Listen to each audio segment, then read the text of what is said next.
to the new thing isn't global warming or isn't Ukraine or isn't COVID. Now it's the Muslims. And I don't like a lot of the stuff Israel's doing. I think they stood down. I think it was a false flag. I mean, I think real Islamicists attacked, but it was clearly money Biden sent. But what's the larger picture here with Harvard and the big universities endorsing this? We got a lot to talk about in the 45 minutes or so we've got him, and I'm going to cover some more news after he leaves us in this hour before the next guest joins us. But clearly we said another big war is coming. That's going to be the distraction from the COVID deaths, all the rest of it. And now they're trying to trigger a holy war. Obviously, you get boosted big on Twitter and everywhere else, Hotep, where you're already reaching millions a day if you got on the bandwagon. But clearly the establishment is trying to create some type of clash of civilizations here. Hotep Jesus, thank you for joining us, hotepjesus.com. And the people can also find you at Hotep Jesus on Twitter and menofhonor.com. So, Hotep, thank you so much for coming on with us. Oh, absolute pleasure, Alex. So, yeah, so your take on Israel's pretty much similar to my take. Obviously, the timing is convenient. We have election season now here, a.k.a. grifting season. Nikki Haley has proven to be a supreme grifter herself after her comments on Fox last night. But what's the bigger story here? Well, first of all, the next distraction is to create something domestically, right? Create some sort of event domestically. Now, it's been happening in spurts here and there. You have protesters clashing. You have Grand Central Station being attacked by pro-Palestine protesters. You have Jewish people being attacked. A lot of different skirmishes have taken place on domestic soil. Much of this planned, much of this known by the elite rulers. And that was one of my fears early on, where there's conflict in the Middle East, and because of all the vitriol on social media spilled into our streets. Now, much of this stuff, as we know, Hamas and Palestine has been supported by George Soros. Black Lives Matter supported by George Soros. We've tracked down some of these protests between the pro-Palestine socialists, but I think Stop the War Coalition is one of them. And Jeremy Corbyn is partly behind some of these protests. So what we have is a communist socialist takeover of another people's struggle. But what's the bigger story that's happening here? Well, while everybody's distracted by the Middle East, what we are experiencing is a complete and total financial transformation where money is going to change how it operates, both at a wholesale level and a retail level. Right now, the House Financial Services Committee is discussing Basel III Endgame. And basically what they're talking about now is, what are the capital requirements for a banking institution? Now, we know what the capital requirements have been since COVID. They said that they are basically zero. You need zero reserves. But now Basel III is challenging some of that and saying that banks need to hold more money, more cash, more capital, which is going to hurt, obviously, the small guys. So what we're looking at right now is actually a huge transformation of the banking industry. If you look, you'll see many banks right now shutting down. You have Wells Fargo. By the way, let me just interrupt you and say bingo, bingo, bingo, ding, ding, ding, ding, ding, ding, ding, ding, ding, ding, ding, ding, ding. We're coming to the end of the big bubble, the new rollout of the central bank currencies. They admit it, and they need crises as the diversion to bring this in. That's correct. And not only so the crises is going to be the diversion so they don't see all the laws being passed. But then later on, the crisis is going to be the reason why we need the new banking transformation, right? So we have Basel III. Let's put that aside for a second. They're meeting about that today. FCC is meeting about total control of the internet. That's happening today.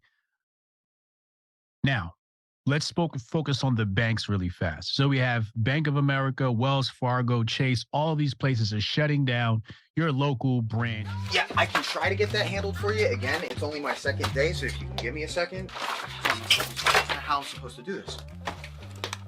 How the hell are we supposed to do this by 5 o'clock? I have no clue. Is that possible? Hey, do you have the password to... How'd you finish all your work already? He's not tapped in.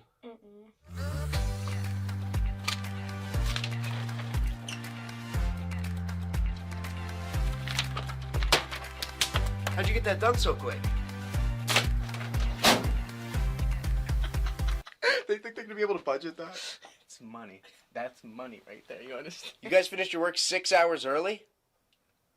He's not tapped in.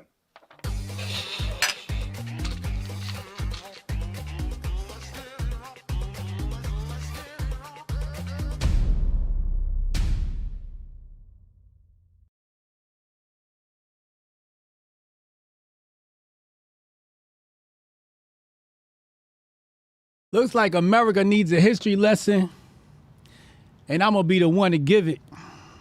The Grift Report starts right now. 2, 1, boom. Hotep Jesus. Of all the Jesuses I know, he's the Hotepiest. Social scientist and YouTube host, Hotep Jesus. How the fuck do you get a name like Hotep Jesus? The one and only Hotep Jesus. Ryan Sharp, better known to the world as Hotep Jesus. Hotep Jesus. Hotep Jesus. Hotep Jesus. Hotep, you're a genius. HotepJesus.com. Somebody said, what do you think you are, some kind of Hotep Jesus? Ooh, and that's I was good. Just like, ooh, that's sexy. Yes, I do think I'm Hotep Jesus. What's up, people? Welcome to the Grift Report, live Monday through Friday, 2 p.m. Eastern. I'm your host, the Grift God. Hotep Jesus. Hotep Jesus. Hotep Jesus. Hotep, you're a genius. HotepJesus.com. Oh, this is a real Hotep brother. Hotep to the chat, Hotep to the Hotepistanis. Hotep. What's up, people? What's up? Hold on, I gotta get my promo tweet out there. My apologies, I gotta get this promo tweet out there, and I'm gonna do my shout outs.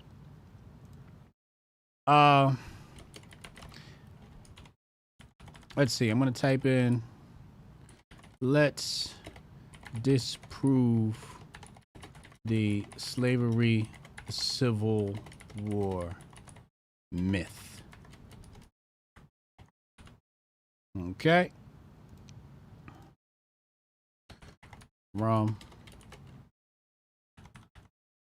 Tube.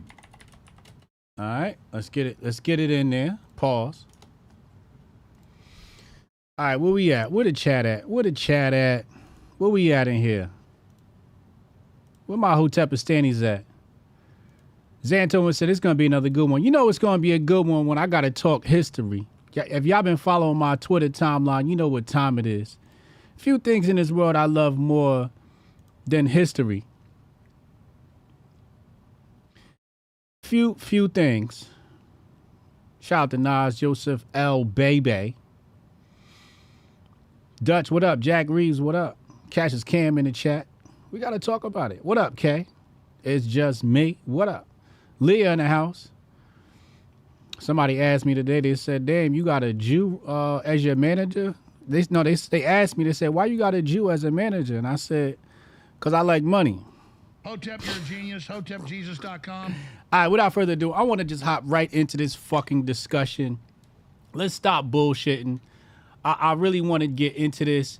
And you know who I didn't expect to see, but I should have known?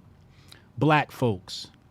And I'm trying to understand the mind of the Negro in regard to this conversation. I think I have an idea of what's going on because of their fascination and attachment to slavery, one of which I do not have. I do not have a fascination or an attachment to slavery. So I want to make sure I do pull up this tweet because I really want to talk about black people and the Civil War. It seems like these two things go hand in hand. It was the white man's war, but anyway. Let's go to the tape. Let's pull this up. Why is my screen not symmetrical? Here we go. All right, let's dive right into it. The Inside Paper posts this video. Nikki Haley apparently does not mention slavery as the cause of the Civil War. Let's take a look. Now, you guys know I've been very critical of Nem Aratata. Is that, how do you say her name? Nem Aratata. There go my xenophobia again. There I go being racist again. So let's listen to Nem Aratata. Please, what was the cause of the United States Civil War?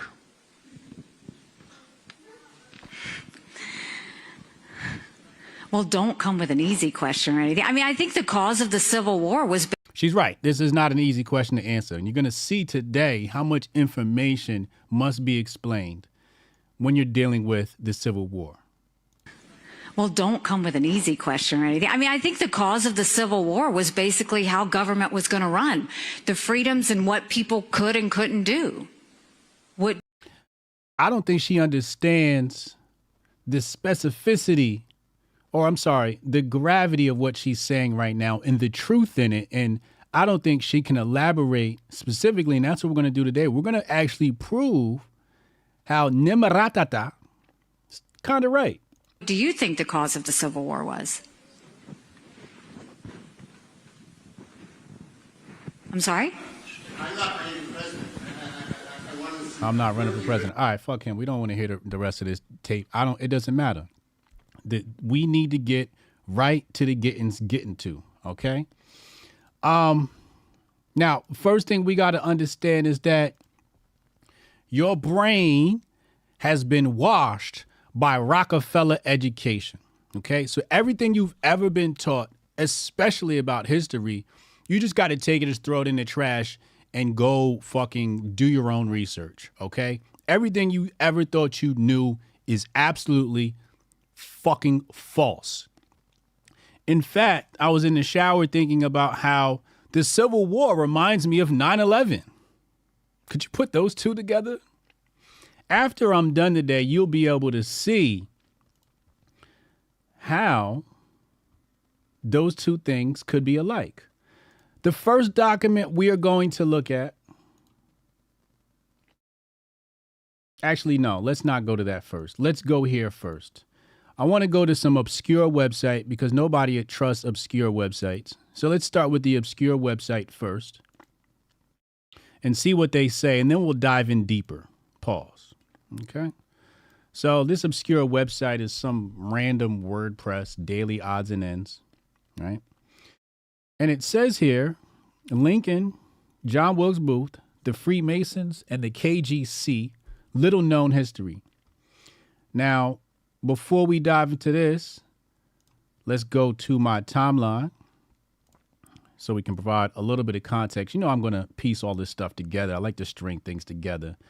And I said right here in this tweet, I said, you cannot talk about the Civil War without mentioning the Knights of the Golden Circle, who were bankrolled by British Masonic banking interests.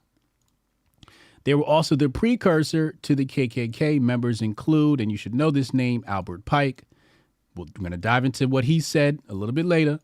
John Wilkes Booth and Jesse James, all of which are or were Freemasons. Okay? Let's go back. I had this guy try to argue with me. This guy, who is this? Doc. He says he's an attorney. So attorneys always think they know some shit, and they don't know shit. Their entire education was funded by Rockefeller, so they definitely don't know. All I need you to do is look at my contracts. Please don't tell me about history because y'all suck at that. No, the American Republican Party was formed around Lincoln and anti-slavery platform. He's talking about the Whig Party. That's what he's talking about, which later on becomes the Republican Party. Slavery was absolutely the motivating force behind the war between the industrial North and the rural South, who thought they needed the cheap labor of slaves. So this is the Rockefeller-funded education speaking, right? This is the programming of the Matrix speaking. No, this was about slavery. This is what I was taught by my teachers. My teachers taught me through the Rockefeller-funded education system that it was cause of slaves. Slaves caused this. All right. So the programming is speaking, right? The little chip in his brain is doing all the thinking. Okay. Here's another tweet of mine that says slavery was not the cause of the Civil War. It was the excuse. The cause was the banking cartel plans for financial domination in the new colonies and the undoing of Andrew Jackson's work to decentralize banking. And then we're going to get into the National Bank Act of 1863. do remember civil wars between 1861 and 1865. Okay, so we're gonna revisit that. You cannot talk about the Civil War without talking about Russia. Russia's often omitted from the conversation. So we're going to talk about that a little bit. Matter of fact, let me open that up to make sure I touch on that. We don't need to spend too much time on the Russia thing, but it is important to touch on it because this is something few people know. We're going to go into this from the official Senate website. We got to give you all types of sources. I'm going to give the obscure, the specific, mine, all types of shit. Okay.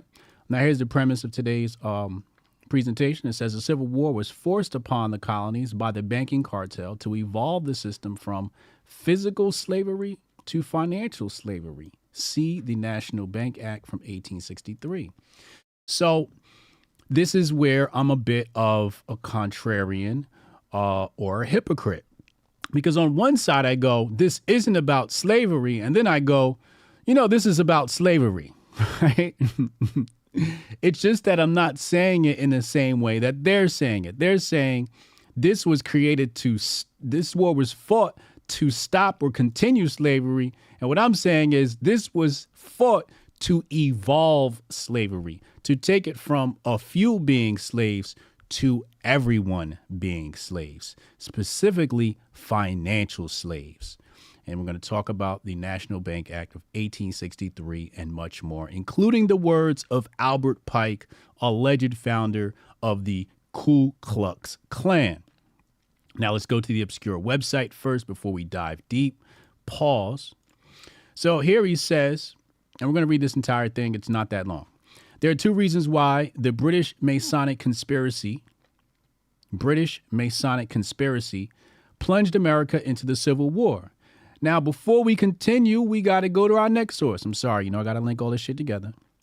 We're going to go right here to Wikipedia, the most trusted source on the planet. And what does it say here? The anti-Masonic Party was the earliest third party in the United States of America. What does that tell you? It tells you that both parties were compromised by the Masons. Both parties were compromised by the Masons. You would think that maybe the first third party might have been like libertarians or no. They were like, yo, both of y'all are Freemasons. What's going on here? We're getting screwed. We're going to form a new party called the Anti-Masons. And they almost won an election until I believe it was John Quincy Adams took on the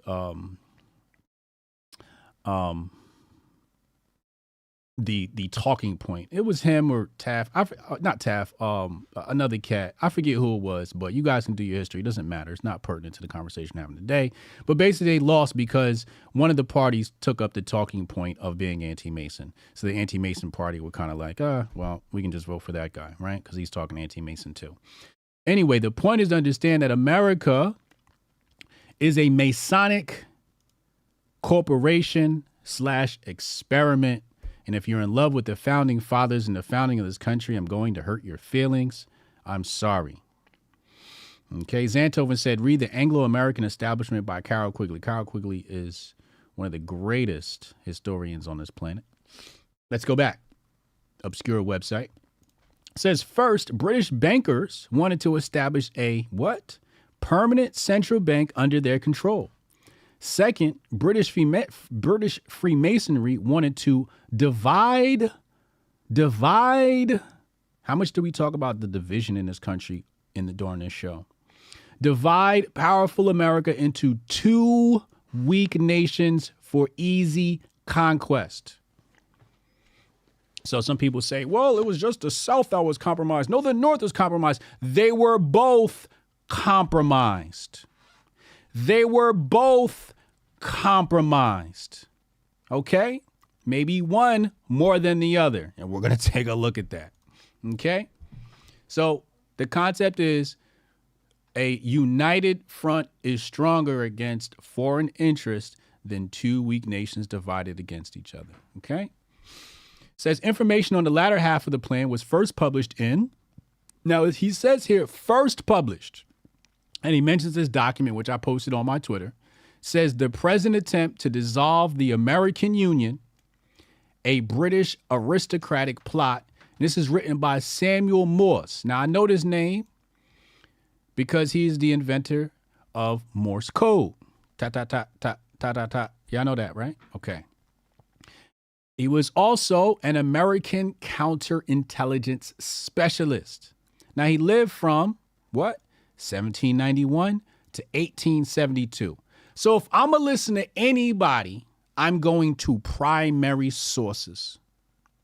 I don't want to go to somebody who wrote about this shit after the fact, was born in 1980 and goes by the name of Hotep Jesus. I don't want to read that. I want to read somebody who lived during this time period or close to. I want to read that. And he mentions right here a British aristocratic plot.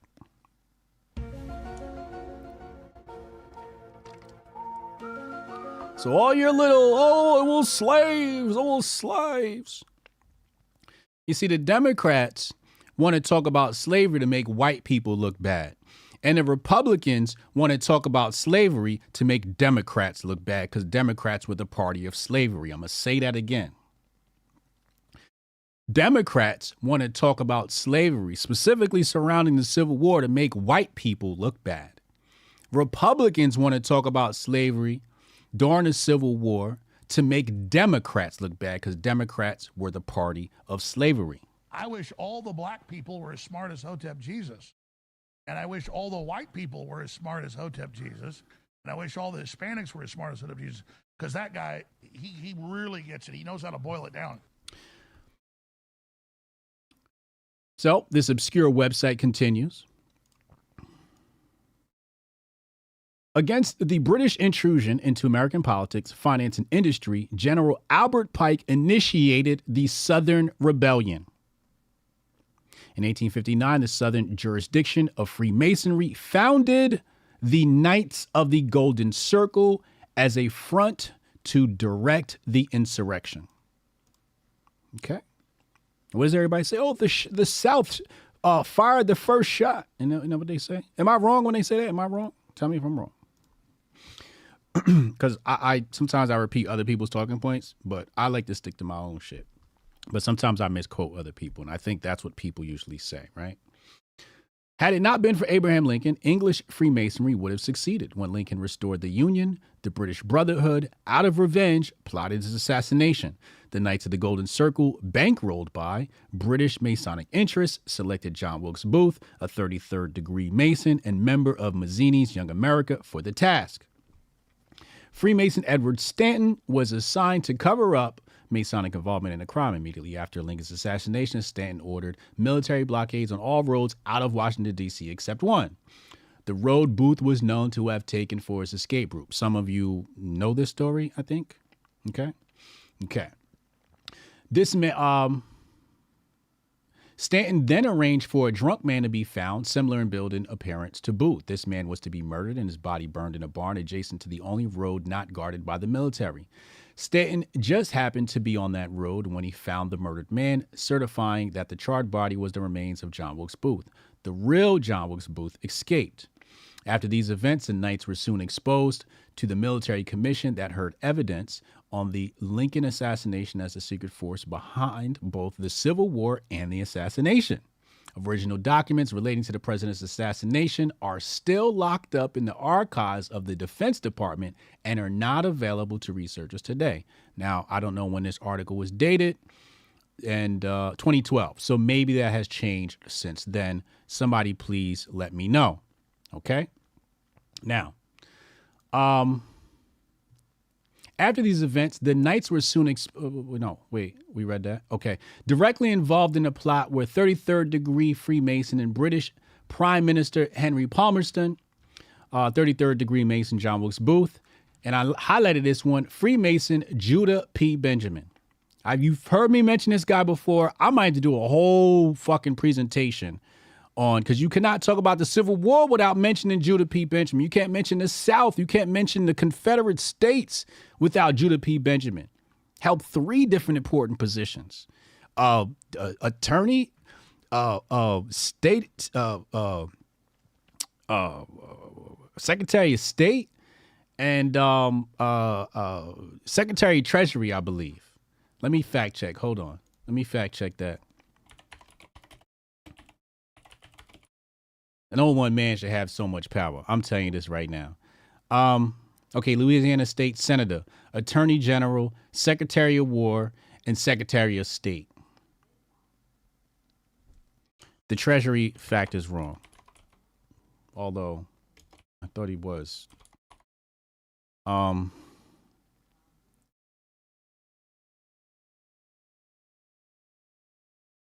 Negotiating with Bennett, all the transactions fell within the. Okay, no, I'm sorry. He worked with the Treasury. There's some things happening with the Treasury. So 3 different positions: Secretary of War, Secretary of State, and Attorney General. But he had a lot to do with the financing of the Confederate States. Let's continue. And that's why I always fact check myself, because I'm like, do I remember that correctly? And they call him here the British Masonic banker's mouthpiece, who gave the order for Lincoln's assassination, and Jacob Thompson, former Interior Secretary to the Buchanan administration, who withdrew $180,000 from the Bank of Montreal, Canada, to set the plot in motion. Benjamin and Thompson both fled to England to avoid apprehension. And Freemason Edwin Stanton prepared a cover-up that compares in audacity with the 1963 Warren Commission cover-up of the Kennedy assassination. So I've compared the Civil War to 9/11. He's comparing the assassination of Lincoln to the Kennedy assassination. And those 2 things have a lot in common, specifically central banking. It says the exposure of the Knights was so celebrated following the 1865 conspiracy trials that in the spring of 1867, Albert Pike and a small group of former Confederate generals met in the Maxwell House Hotel in Nashville, Tennessee, to change the name of the Knights of the Golden Circles to the Knights of the Ku Klux Klan. The Knights' new name was taken from the Greek word kuklos, which means circle. Okay? So now think about who the KKK really was. If we just mentioned all these people are Freemasons, and then the KKK pops up, is KKK a racist organization, or is it a Freemason plot designed to divide and conquer? Okay, we got to tell true, right, and exact history. Under its new name, the Klan attempted to rekindle the Civil War by instigating riots throughout the South. The notorious outlaw Jesse James was a 33rd degree Freemason and member of the Knights of the Golden Circle, which had been assigned the task by Albert Pike of robbing northern banks to fund his new war. It had been estimated that Jesse James and other members of the Knights had buried over $7 billion in gold all over the western states. Also excerpted from Freemasons' Roots and Links to the Occult by Teresa Morris is the following reference to the above article. It says, when the Confederacy surrendered to the Union forces, Albert Pike was determined to start another civil war. Albert Pike was determined to start another civil war. Albert Pike, Freemason. She didn't say, oh, they was arguing over slavery. No, that's what they tell the commoners.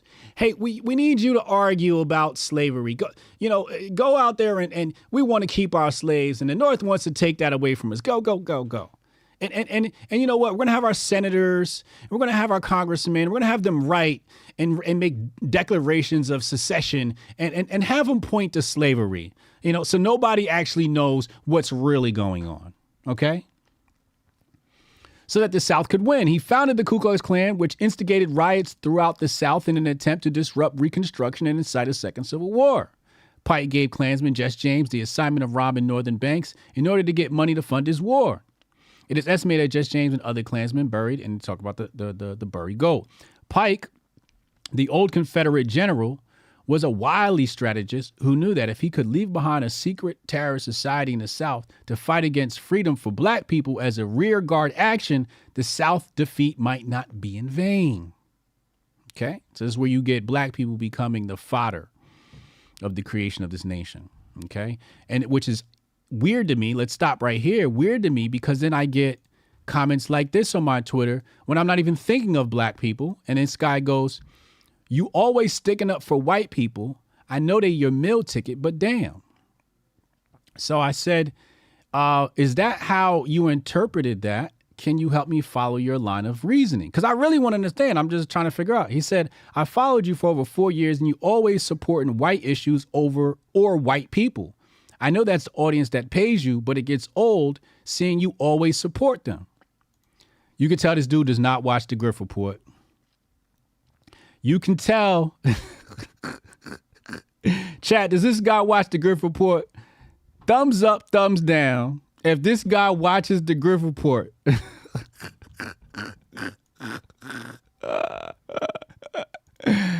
What?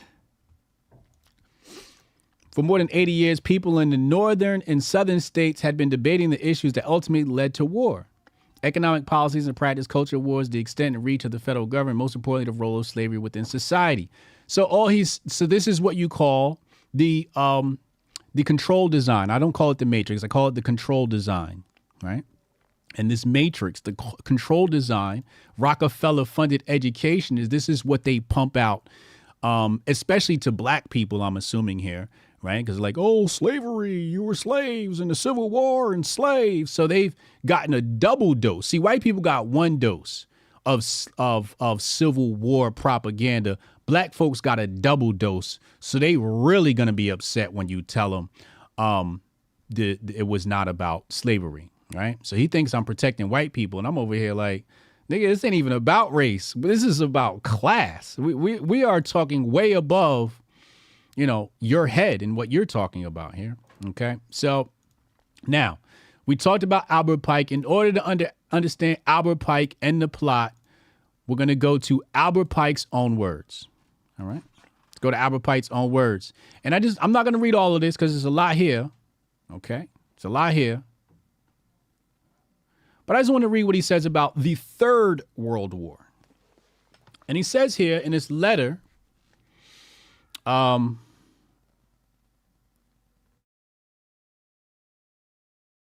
to Giuseppe Mazzini. Okay, let's continue.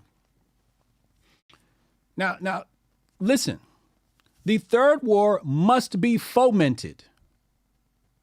Okay, so this is telling you right here, this is not organic, right? So this guy over here who's arguing with me, and he says for more than 80 years, people in the North. People in the North are the people trapped by the control design. Okay. By taking advantage of the differences between the agenda of the Illuminati, between the political Zionists and the leaders of the Islamic world.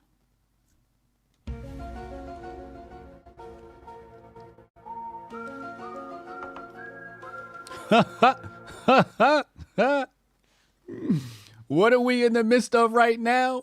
A third world war. Between who? Islam and Zionism. Wow. The war must be conducted in such a way that Islam and political Zionism mutually destroy each other. Meanwhile, the other nations, once more divided on this issue, will be constrained to fight to the point of complete physical, moral, spiritual, and economical exhaustion. We shall unleash the nihilist and the atheist, and we shall provoke a formidable social cataclysm, which in all its horror will show clearly to the nations the effect of absolute atheism, origin of savagery, and the most bloody turmoil. Then, pay attention to this part, everywhere citizens obliged to defend themselves against the world minority of revolutionaries will exterminate those destroyers of civilization and the multitude, disillusioned with Christianity. Aren't we experiencing that right now? Disillusioned with Christianity, whose deistic spirits will, from that moment, be without a compass or direction. This is what Bryson be talking about. Anxious for an ideal, but without knowing where to render its adoration, will receive the true light through the universal manifestation of the pure doctrine of Lucifer, brought finally out in the public view. This manifestation will result from the general reactionary movement. How often do we talk about how the right is reactionary and are a reactionary movement. In fact, we should just stop calling them the right. We should just call them the reactionary movement. Let me write that down. Hold on. We can no longer refer to the right as the right anymore. We must refer to them as what Albert Pike calls them, the reactionary movement. Okay? This manifestation will result from the general reactionary movement, which will follow the destruction of Christianity and atheism, both conquered and exterminated at the same time. All right? Predictive programming before TV? Word. Word. He said he watched Uncle Hotep.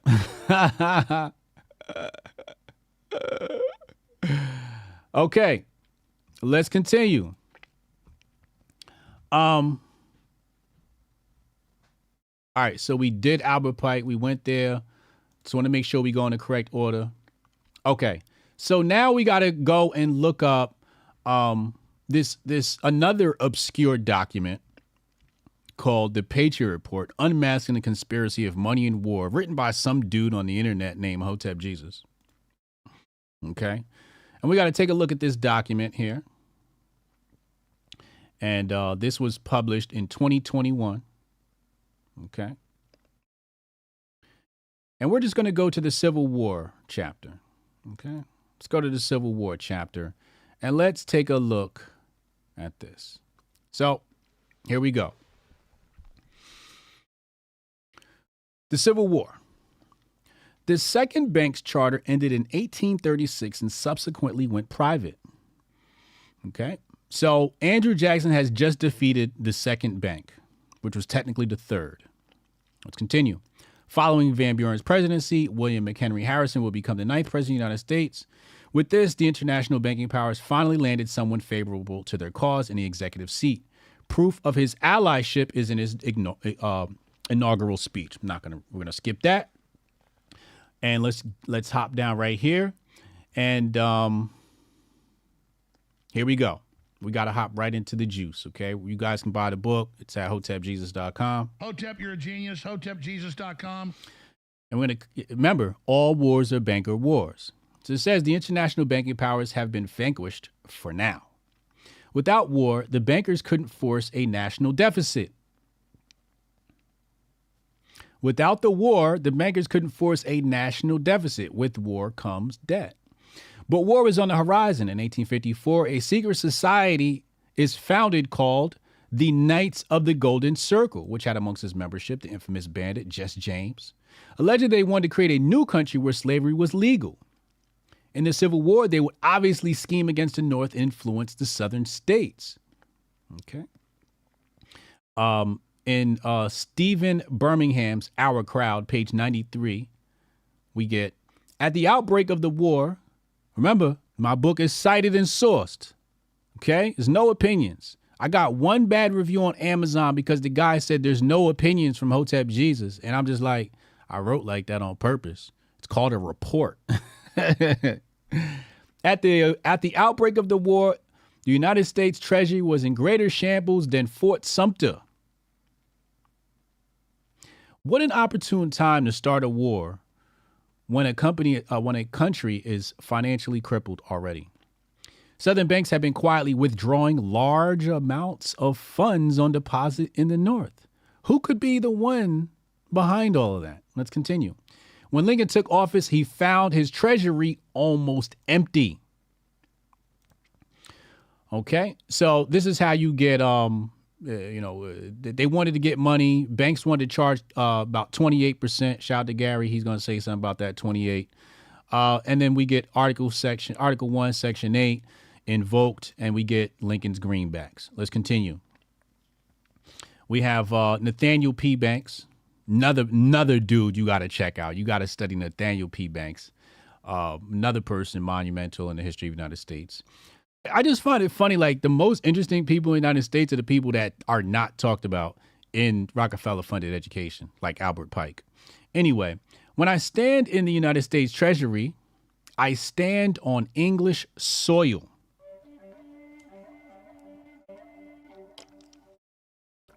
I throw random quotes in the book just to give things texture. And that's one hell of a quote. When I stand in the United States Treasury, and you see it's cited and sourced right here, right? Cited and sourced. Jackson's veto address already warned of this foreign power which controls the money decision of the nation. And so now there's another thing that you have to mention when you talk about the Civil War. When you talk about central bank and the Civil War, you must mention the Hazard Circular of 1862. Let's dive into what it says here. And some people will say the Hazard Circular is not real, but they also said it about Hunter Biden's laptop. So there's that. Slavery is likely to be abolished by the war power. This, I and my European friends are in favor of. For slavery is but the owning of labor and carries with it the care of the laborers. Now, this is the part that people omit from slavery. The fact that you still had to take care of your slaves. Like you couldn't not feed your slaves because they would just die, right? So you had to take care of them. If you go look at the documents, I forget what it's called. Thaddeus Russell has this information, but they had a manual on how to run your slaves, and in there was like, treat your slaves kind. Because a slave that loves his master works harder. So slaves were treated like family, although lesser than human. They were still treated like family, but it did carry the burden of being not only an asset but also a liability. It says while the European plan, led on by England, is that capital shall control labor by controlling wages. And this is where we start getting into the early machinations of economic communism or economic socialism. Okay. And I mentioned here, I make a note that says this is the introduction of the transition from physical slavery to financial slavery. I forgot I even put that in there. The great debt that capitalists will see to it is made out of the war must be used to control the value of money. So they're going to use war to control the value of money. To accomplish this, government bonds must be used as a banking basis. This is how we get our central banking system as it is today. Revolves around government bonds, aka the creation of debt. We are now waiting for the Secretary of Treasury of the United States to make that recommendation. It would not do to allow greenbacks, as they are called, to circulate as money for any length of time, as we cannot control that. But we can control the bonds and through them the banking issues. Let's continue. So I wrote here, I said, if we're looking for a motive for foreigners to take aim at the United States, I have some interesting information and also controversial evidence presented by John R. Elsom. Okay, and this is in his book, Lightning Over the Treasury Building, a must read. Okay, and it says, if this mischievous financial policy, which has its origin in the North American Republic, shall become indurated down to a fixture, then that government will furnish its own money without cost. It will pay off its debts and be without debt. It will have all of the money necessary to carry on its commerce. It will become prosperous without precedent in the history of the world. The brains and the wealth of all countries will go to North America. That government must be destroyed or it will destroy every monarchy on the globe.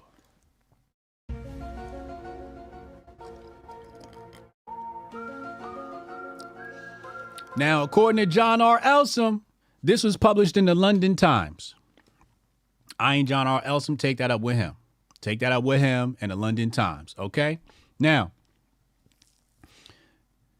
they say it was about slavery, but really what it was is Lincoln was printing his own money.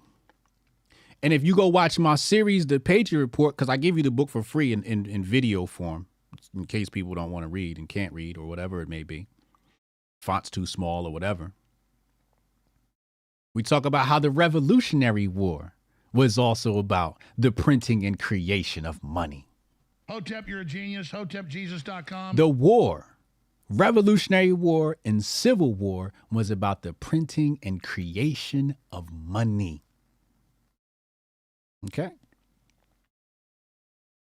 I continue here and I said, I'll present two more pieces of controversial evidence which exposes the plot of the international banking interests. These are two letters from the London banking interests to elements within the United States, including Wall Street. Okay. Okay. Mr. John Sherman has written us from a town in Ohio, USA, as to the profit that may be made in the national banking business. Under a recent act of your Congress, a copy of this act accompanies this letter. Apparently, this act has been drawn up on the plan formulated here by the British Bankers Association, and by that association, recommended to our American friends as one that, if enacted into law, would prove highly profitable to the banking fraternity throughout the world. The banking fraternity. Mr. Sherman declares that there has never been such an opportunity for capitalists to accumulate money as that presented by this act. It gives the national bank almost complete control of the national finance. The few who understand the system,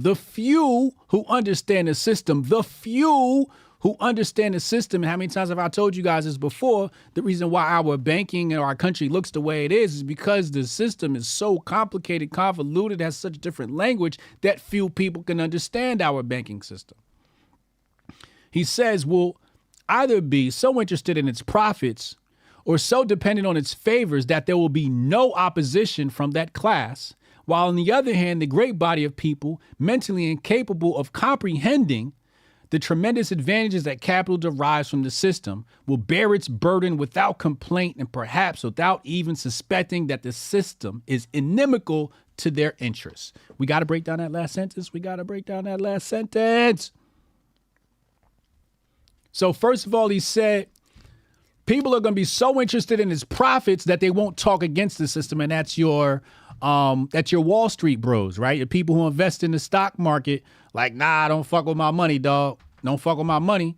And sometimes I'm one of those people. Like, I kind of don't want the system. I kind of got some money tied up in Wall Street. I kind of don't want the system to get toppled. So it's a genius system that they've created. And they said, or so dependent on its favors, and that's borrowing money, right?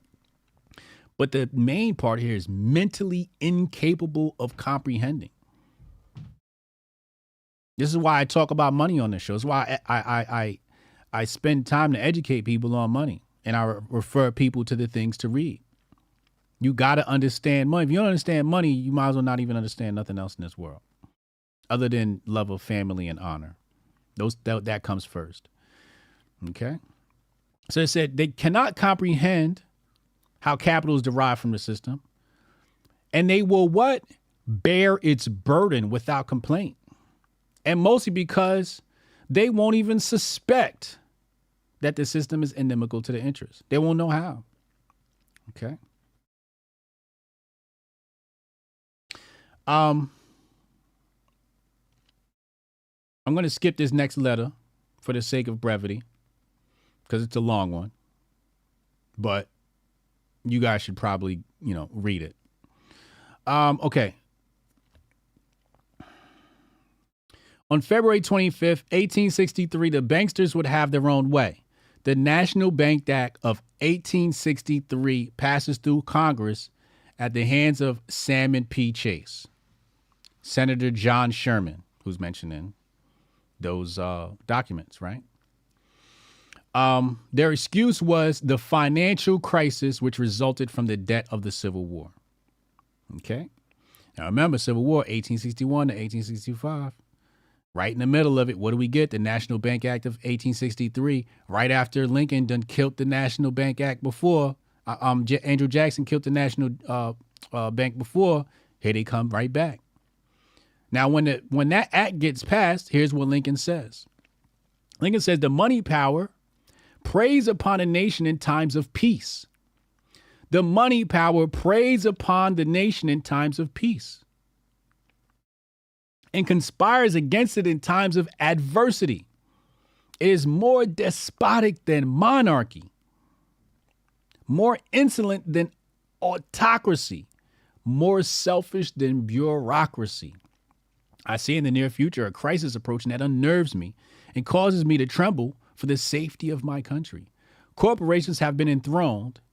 An era of corruption will follow. And the money power of the country will endeavor to prolong its reigns by what? Working upon the prejudices of the people. White identitarianism right now, complaining about black people beating up your kids in school and the whole race war shit we see now. Lincoln called this shit years ago. Until the wealth is aggregated in a few hands and the republic is destroyed. Okay. All right, let's go here. Let's bring the Civil War into focus. The international banking interests, which have already established central banks in France and England, have brought the respective countries into the war. The Confederates had the French with troops in Mexico and English with troops in Canada backing them. We know Lincoln did not want to free the slaves because he said, if I could have saved the Union without freeing the slaves, I would do it. So now the real reason for the Emancipation Proclamation comes into focus. In 1861, Russia passed the Emancipation Reform of 1861, which abolished serfdom. So Lincoln's proclamation was a gesture to the Russian people to gain support. Russia, who did not have a central bank, protected the North from the European bullies with its powerful navy. If France or Russia stepped into the war, the Tsar would declare war on both nations. Now, at this time, Russia's like the GOAT, okay? It's just the GOAT. It's the best way to just describe Russia at this time. This is Tsarist Russia, okay? About a month before the end of the Civil War, on April 15th, 1865, Lincoln will be assassinated by John Wilkes Booth. Unironically, Booth was a member of the Knights of the Golden Circle. President Andrew Johnson was also the target of a failed assassination, issued the Amnesty Proclamation, 1865. One of the stipulations was that the South could join back with the Union if they've repudiated their war debt. So basically he said, yo, we don't want your debt. We know you owe people. That debt we're not dealing in that debt. This brought Johnson into the crosshairs of the bankers again. Impeachment proceedings were brought against Johnson, but they would ultimately fail. Is it a coincidence that Salmon P. Chase, the previous is P. Chase, who was the Secretary Treasury? I'm sorry. So Salmon P. Chase went from Secretary Treasury to Chief Justice of the Supreme Court. So he went from handling the money to making the legal decisions, the constitutional decisions of the country. So he goes, all right, I'm going to make some money decisions. And if anybody tries to go against this, I'll be in the Supreme Court to make sure that they get impeached. Okay. And that's the end of the section. The next one is the crime of 1873. Okay. So we've exhausted Kiev Rus. Yes. He said Russia isn't far from the GOAT now. This is true. But again, Bolshevik Revolution really did a whole lot to destabilize Tsarist Russia. Okay. Patriot Report, Ben told you. Yes. Yes. Just catching up on the chat here before we go to the next thing.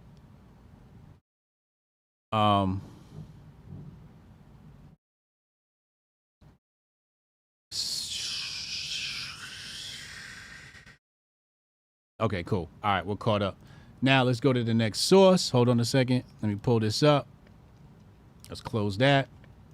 Let's come back. Because we have to look at the Senate and what the Senate said. And we're going to go to the phone lines. Text HOTEP in your name to 202-596-5631. Text HOTEP in your name to 202-596-5631. And we will take your phone call in just a few. That's the Albert Pike one. Okay, I just want to make sure I'm catching up here on all of the tabs I have open. And oh wow, look at this. Somebody posted another source. Look at this. So many sources here about this stuff. That's just like really weird that people don't notice. She said, don't forget about this source. This one here is written by Lawrence Tenzer, and the title of it is "The Forgotten Cause of the Civil War: A New Look at the Slavery Issue." Would love to dive into that document. So many books I want to read, so little time. I said rage bait accounts get paid to destroy America, and somebody says so are grifters like you. You know, some bot account mad because I told the truth about the banking syndicate. The banking syndicate has these burner accounts that and bot accounts that they use, you know, to attack people. Okay. Just catching up on mine. All right, let's go to the source. All right, so this is from Senate.gov. Senate.gov says right here, the Civil War, the Senate story is the name of this this blog. National Bank Acts. It says here, designed to replace the corrupt, decentralized, and inefficient system of state banks and banknotes, the National Bank Act of 1863 was largely the work of Secretary of Treasury Salmon P. Chase and Senate Finance Committee member John Sherman of Ohio. Notice we just covered that in my book, right? You can go get that at HotepJesus.com. Hotep, you're a genius. HotepJesus.com. I just want to first point out this. When they called the decentralized banking of the United States corrupt, right? This is a huge indictment against decentralization.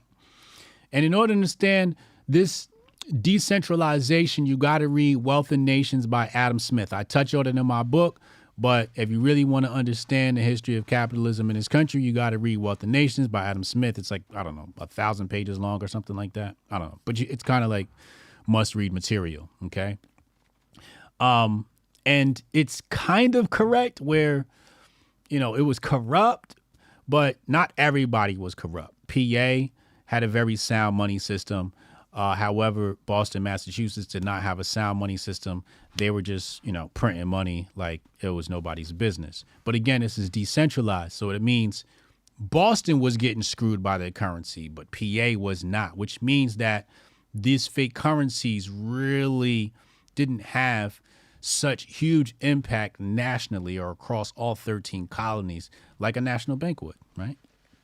So it says here, the act had 3 objectives. To create, what's the first one that Senate.gov says? What does it say? To create a market for war bonds. Hotep, you're a genius. HotepJesus.com. To create a market for war bonds. What is a bond? A debt instrument. A bond is a debt instrument. And they wanted to create a market for debt. Okay? It says here, to reestablish the central banking system destroyed by Andrew Jackson. Then it says to develop a stable banknote currency. Now, if you read my book, The Patriot Report, Unmasking the Conspiracy of Money and War, you'll see the national currency is everything but stable. And we are experiencing that today because we experience inflation. As amended in 1864, the Bank Act established the Office of Comptroller of the Currency and permitted banks to obtain federal charges and issue national banknotes up to 90% of their holdings of United States bonds. Okay? This system of national banks has furnished to the people of the United States a currency combining the national faith with private stock and private credit of individuals. Senator Sherman later wrote in his memoir, they have a currency that is safe, uniform, and convertible. With modifications, this system, pay attention, with modifications, this system remained the backbone of the nation's monetary structure until the creation of the Federal Reserve in 1913. So that's why I tell people, I'm like, yo, America was kind of doomed before the Federal Reserve. The National Bank Acts, they had several National Bank Acts. And this is what we talk about in my book. But yeah, so they were already on that path. The Federal Reserve was just sort of like, actually, the Federal Reserve wasn't even the final nail in the coffin. The final nail in the coffin is probably the CBDC, but before that was, I think it was this. Let me see if my memory serves me correctly.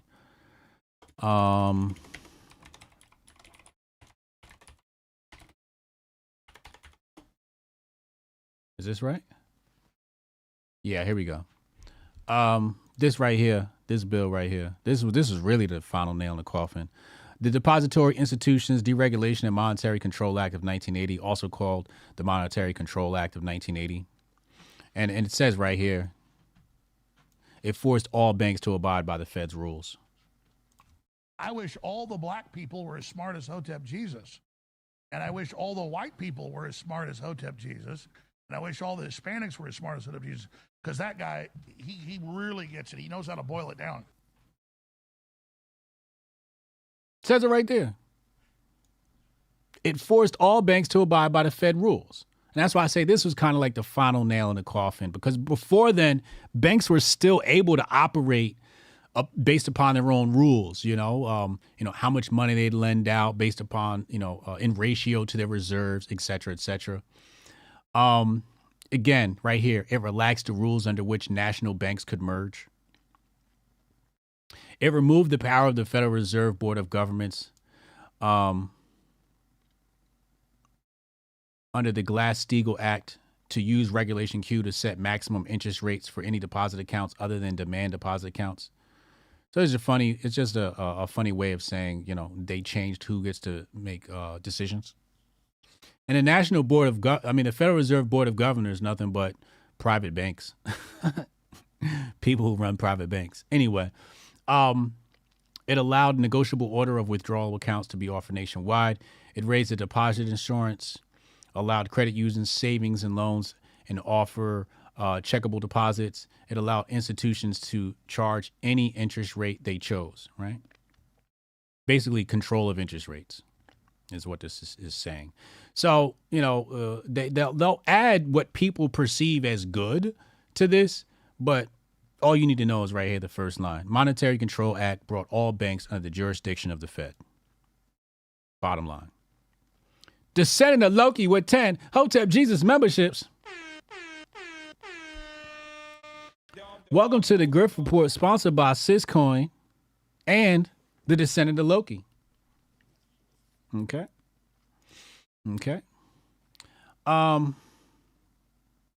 Let's go back. I just want to make sure we've exhausted all sources. Okay, we covered that. Let's talk about this really fast. So I mentioned the Russia North connection. And one thing that's mentioned here is how we got Alaska. So people don't know how Alaska became part of the United States. It was a Russian territory. Russia had a hard time. It was basically a pain in the neck. Russia was like, yo, this territory is it's more of a liability than an asset. And part of the debt repayment was, taking that off their hands, because nobody wanted it. Nobody really wanted the territory of Alaska. The United States didn't even want the territory of Alaska. And they were like, all right, fine, we'll take this piece of shit and we'll give you some money for it as part of debt repayment.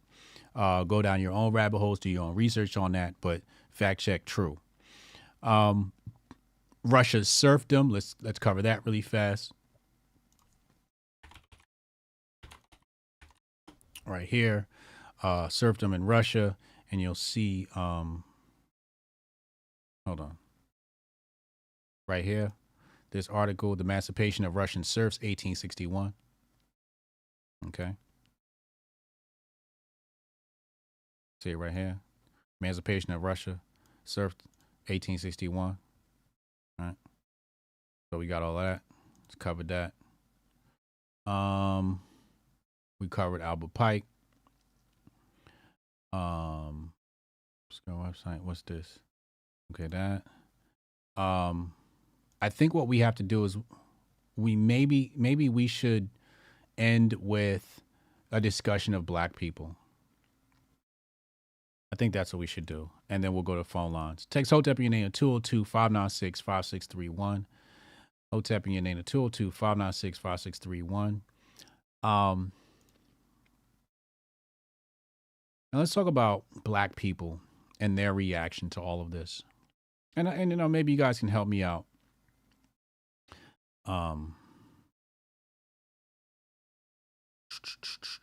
Shout out to Leah, by the way. If you guys want to book me for anything like that, make sure you contact Leah. Leah handles all my shit. Okay, let's look at this. No, that's not the person I thought it was. It was RG3, Robert Grift III, who said it this morning. And I didn't want to diss him because, you know, I don't want to be the guy to say shut up and dribble. But he got to shut up and dribble, you know what I'm saying? Or shut up and catch a touchdown or whatever the fuck football players do, right? So he says here, what was the Civil War fought over is an easy question. If you can't say the Civil War was fought over slavery, you aren't just wrong and historically inaccurate, you are the problem. And I wanted to correct him, but I'm like, you can't take intellectual information from a football player. You know, if you want to learn about, you know, how to run, you know, a 4-3 defense, I might talk to RG3. If I want to know how to read a defense, I'll talk to RG3. If I want to learn about history, I'm not looking at RG3. You know, I would go to an intellectual, somebody whose life revolves around being smart, like Hotep Jesus. You know what I'm saying? That's who I would refer to. So, again, this is part of the controlled design where black people have an attachment to slavery. Keep in mind that black people are the inventors of slavery, okay? Now, did it exist in the form that it existed in southern United States? No, it existed in various different forms across various nations. Now, the people who should be credited with the most gruesome form of slavery is probably the Islamic world of the past, where they basically turned African slaves into eunuchs, chopped off their nuts, et cetera, and then turned them into armies and slaves, et cetera, et cetera. So you have the Arab slave trade of Africans. And then, as everybody knows, in America, the first registered legal slave owner was a black man. Okay. So they try to tell us that we were slaves. And if you mention that the first legal slave owner was a black man, they're going to call you a coon and say, well, why are you bringing that up? And it's just like, well, it's part of history, right? Or like if he's on paper, because he took the reason why he's on paper as the first legal, because he's not the first slave owner. Let's just call a spade a spade. First legal, and I always put the quotes in there.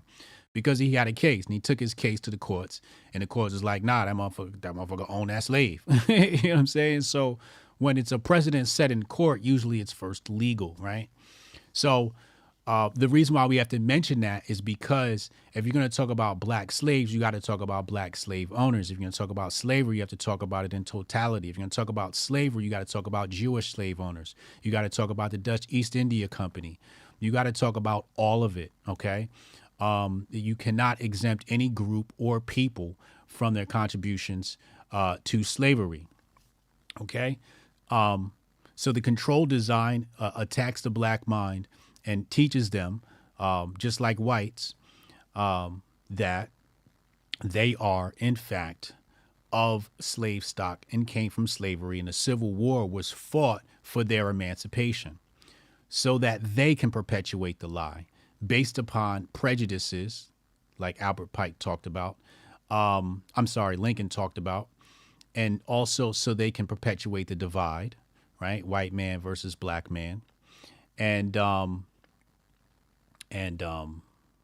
mean, the list goes on, right? Like identifying as a slave, identifying as a victim, having your entire activism based around slavery. Again, the black and white divide. But the list is pretty much endless. I can probably write a full thesis on why, or how black people in the control design came to fall in love with slavery, not to mention reinforced by Hollywood and all of the slave movies. Okay. So I was attacked by some black people like, yo, you a coon for mentioning that the Civil War ain't got nothing to do with slavery. And I'm like, I'm over here talking about money and you talking about race. And that's part of the design to keep the two races warring. This is part of Albert Pike's designed to keep the two sides warring. I mean, Albert Pike, Freemason, creates the Ku Klux Klan and goes, we're going to create insurrections and basically turn fucking, angry white people who were mad at the Reconstruction and then have them carry out, we're going to arm them and then have them carry out acts against black people, right? So he can have his dream of control. But I just gotta say to black people, like, don't attack me. I'm just educating people.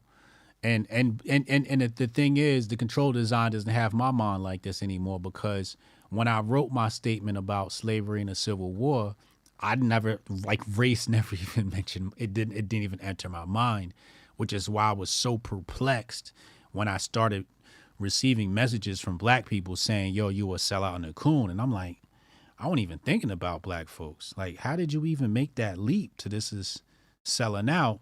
And it's like, they got to keep black people with their foot on a white man's neck so that they can keep that perpetual class war going, right? So that's what that's all about. Let's go to the phone lines. Let's hear from our callers. Text Hotep in your name to 202-596-5631, 202-596-5631. And I'll be right back after this short, brief commercial break.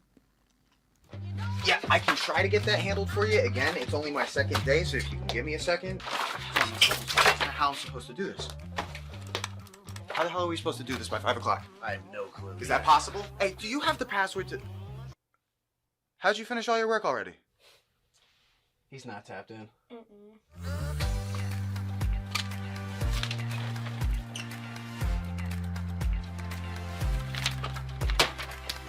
How'd you get that done so quick?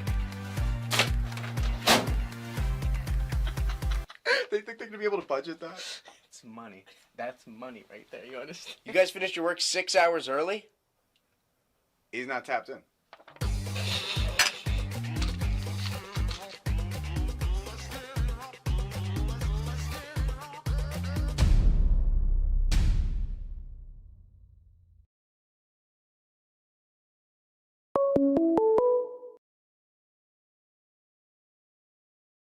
Call from Jonah, what's up? Turn your volume up. I can't hear you, man. Yeah, what's good? Can you hear me now? Nah, you still low. Turn your volume up. Volume up, yeah. Fuck, the phone's fucked up, I think. Oh, your phone fucked up. You sound like you were Let me very call back far on my away. device. Yeah, call back. Let me get Rudy in here. Call me back. Let's talk to Rudy. Shout out to Senator Loki. Appreciate you for keeping this channel alive single-handedly. You are the man. And shout out to my Cash Appers. I can't forget my Cash Appers. My Cash Appers hold me down too. $ Hotep Jesus. Y'all are extremely official. I want to make sure I give y'all a shout out. Let me go in here. Black Market Nick, I appreciate you. Haram Life, I appreciate you. Daryl Johnson, I appreciate you. Khalid Cooper, as always. As you know, we're going to be live tonight with Uncle Hotep. Hotep's been told you. 8 p.m. Eastern time. So make sure y'all tune in. Call from Jonah, what up, man? Can you hear me this time? Nope.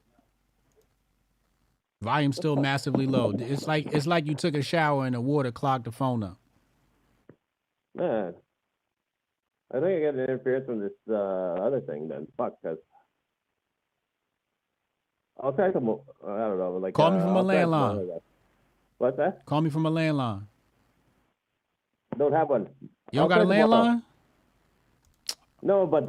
Oh man, Jonah, Mr. Doomsday don't got a landline? My bad, Rudy. Call back in. How you don't got a landline? How you talk all this doomsday shit and you don't got a landline? Hey, raise your hand in the chat if you don't got a landline. I need y'all to get y'all life together. You need to have a corded landline. I'm talking about old school phone with a cord connected to the phone. Connected to the phone line in your house. Gotta have a landline. What are we doing, people? I don't want to hear y'all talking no shit about doomsday and Illuminati until you get a landline in your house. Okay? That's Yeah, and they got these Bluetooth phones talking about the end of the world is coming. Nigga.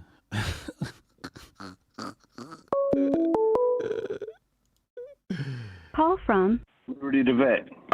Rudy the Vet Russo on the line. What up, Rudy? What's up, HJ, man? God damn, I love when you get into the history and break it down for these fucking simpletons, dude. Appreciate you, man. So when the Maoist revolution began in 2019, 2020, and they started ripping down statues, the only statue I agreed with was the statue of Albert Pike, man. Fuck that guy, dude. Fuck that guy, dude. You know what I'm saying? The rest of it, I mean, it is what it is. They're not going to stop. You know, half the country's been indoctrinated. We all know that. Mm-hmm. But man, when they ripped down the Pike one, that's the only one I was like, man, who cares? Yeah, he's a scumbag, dude. And I'm so glad you broke down his writings about the Third World War, what they need, because this is what, those teachings and that thinking has been around for a long freaking time. There's a group of people, the ones we don't even know the names to, that try to pull the strings on all of humanity, man. On all of humanity. You think the George Soros, he's their puppet. He's the puppet of the real financiers, the real demons of the world, man. But I love when you get down into history like this, man. It's freaking awesome, dude. I appreciate it. I do have a few things though. I feel like the death knell of the monetary system was when they took the money off the gold standard, and backed it with GDP and oil, with the backbreaking labor of American citizens, when they backed it with a fiat currency, when you used to be able to, hey, here's $1, this dollar is backed in gold.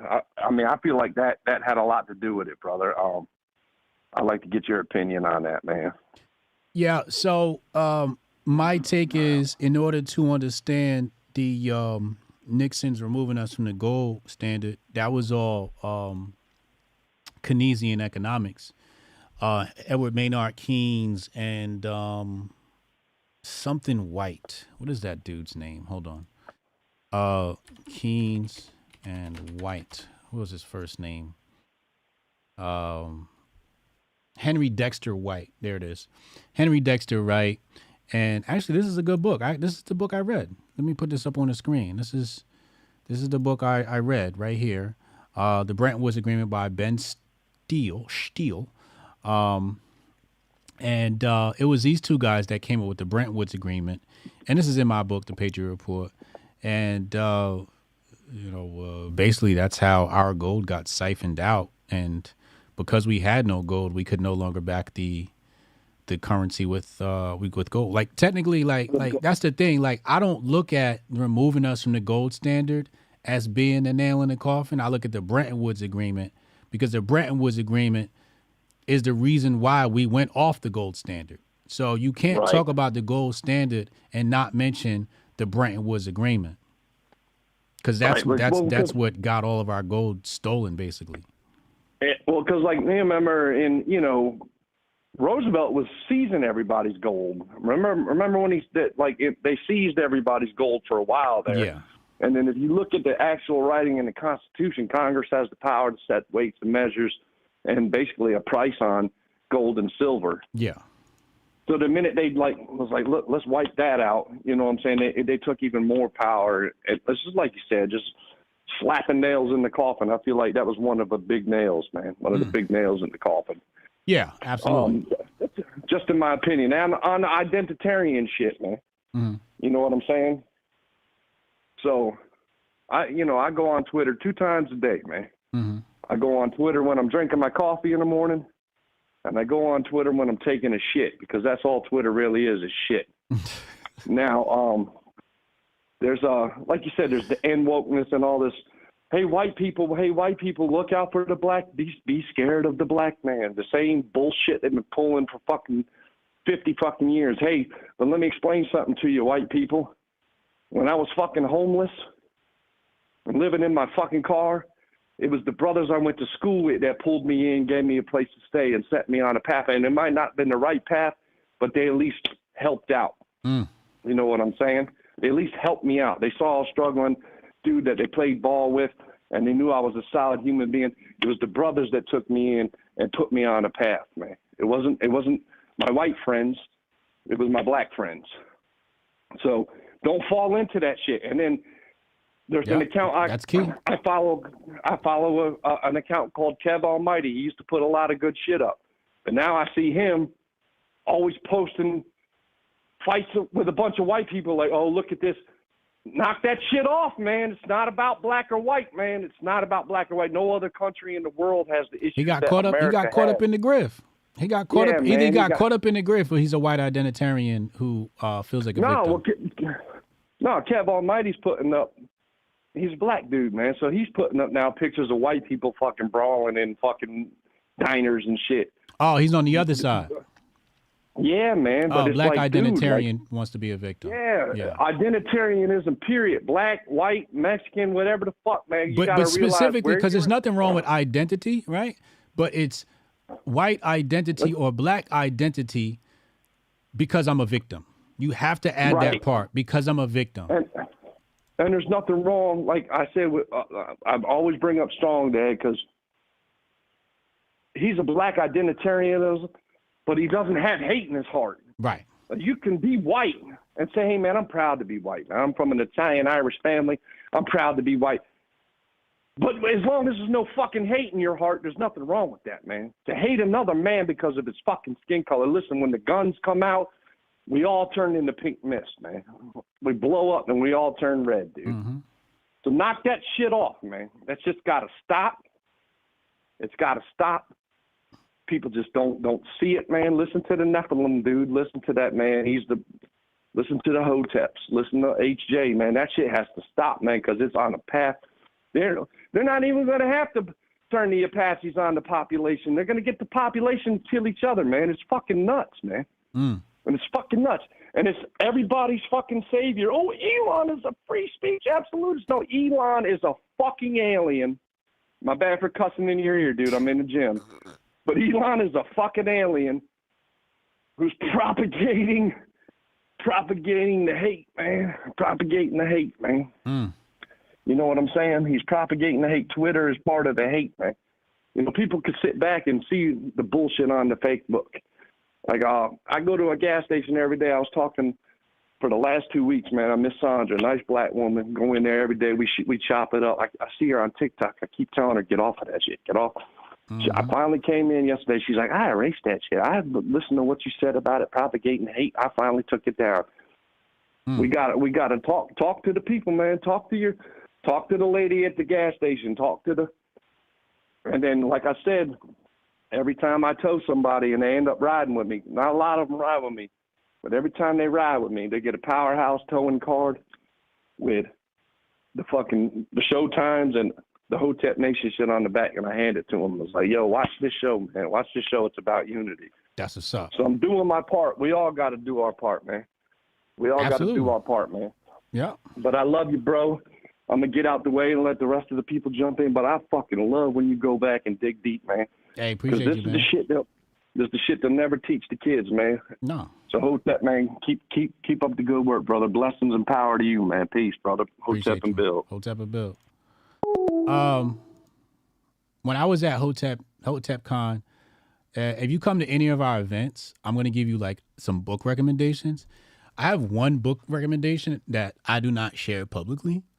It would absolutely just transform your world. Absolutely. And I don't mention it because there's a lot of controversial things in the book. And no, it's not Mein Kampf by Adolf Hitler. That's actually very timid book on political science and a bit of a biography. I read it. I thought it was an amazing historical document of that time period. Doom and Gloom podcast said, ordered the Patriot earlier today. I will be discussing your teachings today to my followers and add a few things. Thank you, man. Appreciate that.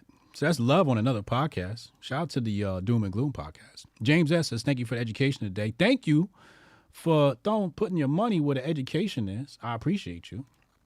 I do want to address a couple of things I have on my screen here. So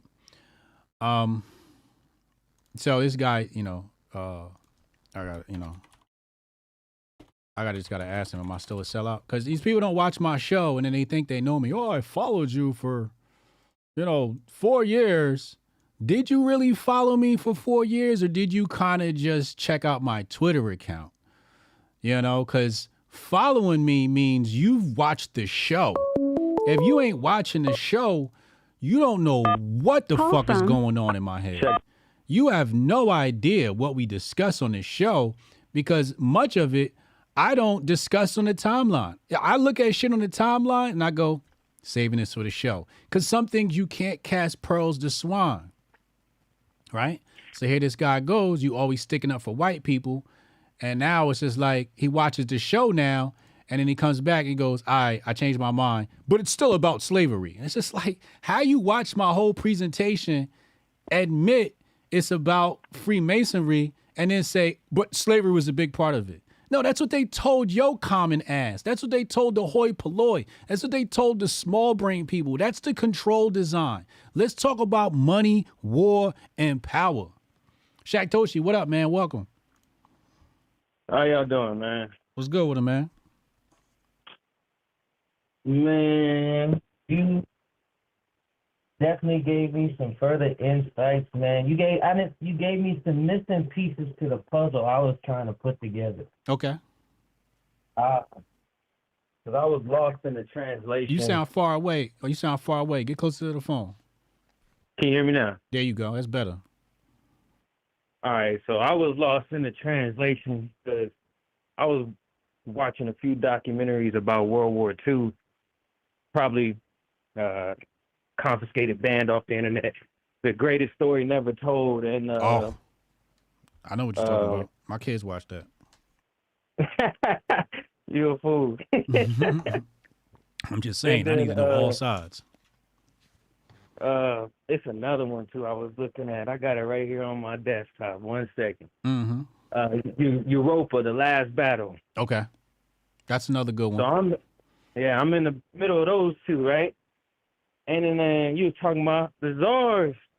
I'm just adding on to what you were saying today. I ain't really got nothing to refute or battle against or debate against, because I agree wholeheartedly with everything that was said. So today. what you want to add?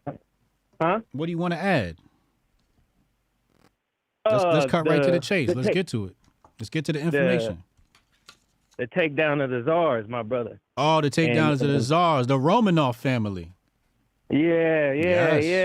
And how the British folks sent they black hat groupies over there to dismantle them and take away they power, or I should say they economic and they stronghold over Europe. Yep.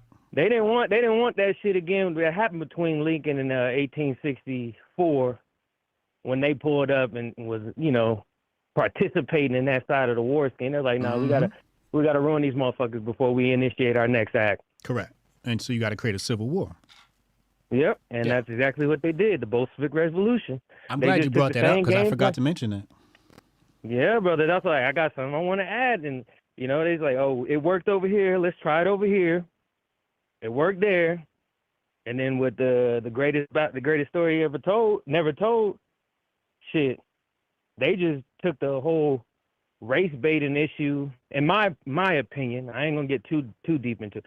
Took the whole race baiting issue between those white folks over there and they, I guess, nationality backgrounds, pitted them against each other, and took down the industrial powerhouse. I mean, kind of still are for Europe in a much smaller way, but they do most of the work still today. And then started a whole war off of it. It's just wash, rinse, and repeat from what I'm looking at. Yeah, it's the same story everywhere. Same story, same plan, same plot. And I don't. That's the shit I don't get. I don't understand how people don't. That's not even hard to understand. Besides all like the financial shit that be going on. Because what you're talking about is conspiracy theory. Same narrative. Because what you're talking about is called conspiracy theory. It's alternative history, and it's not Rockefeller funded, and it's not supported by your favorite influencer. Your favorite influencer is pushing, a different program, program under the control design. So if it's not, if and this isn't picking on Dan Bongino, but if Dan Bongino don't say it, then it ain't true. You know what I mean? This is how people's mind work. And I'm using Dan Bongino. I don't know what his opinion on Civil War is, but actually, let's go look it up. But probably some bullshit. It's just their talking points. Yeah. Which again has to do with the GOP Republicans and their agenda. That shit is just so fucking wicked to me, bro.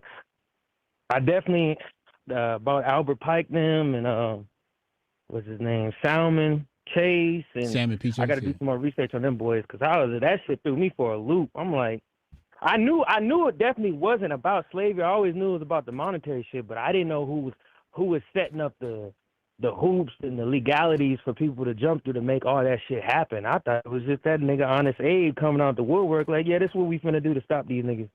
Right. No. And that shit is so wild how homeboy go from being the Secretary of Treasury to on the Supreme Court. What the fuck is that? How is that not a conflict? So Dan Bongino hasn't mentioned slavery or Civil War, so he's exempt from that. But my bad, yeah. You see how he held Salmon P. Chase and Judah P. Benjamin. 3 different positions. Yeah.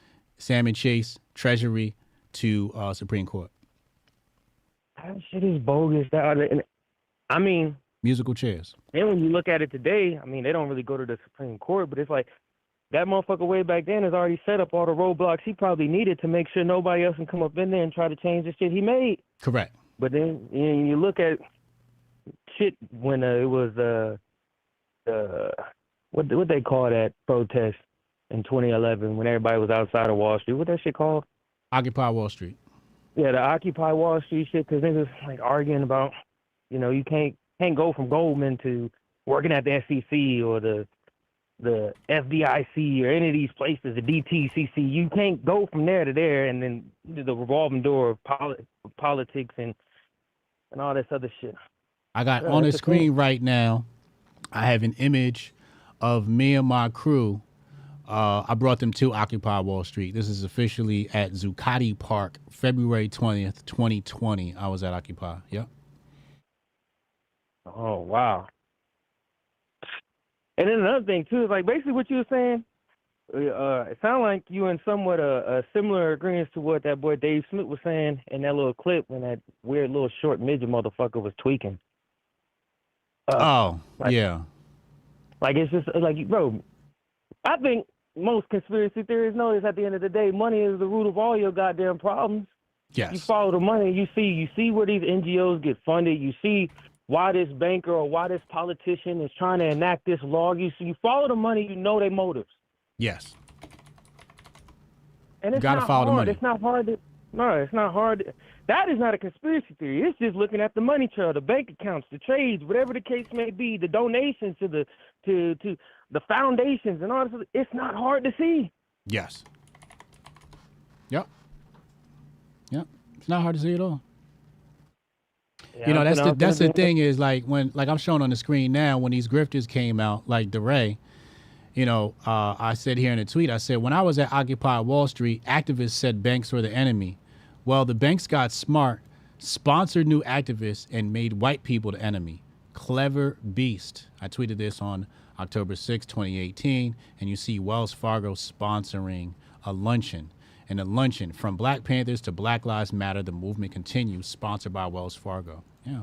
Every time it comes around the banks, they co-opt it and turn it into a race war. And so, like, what?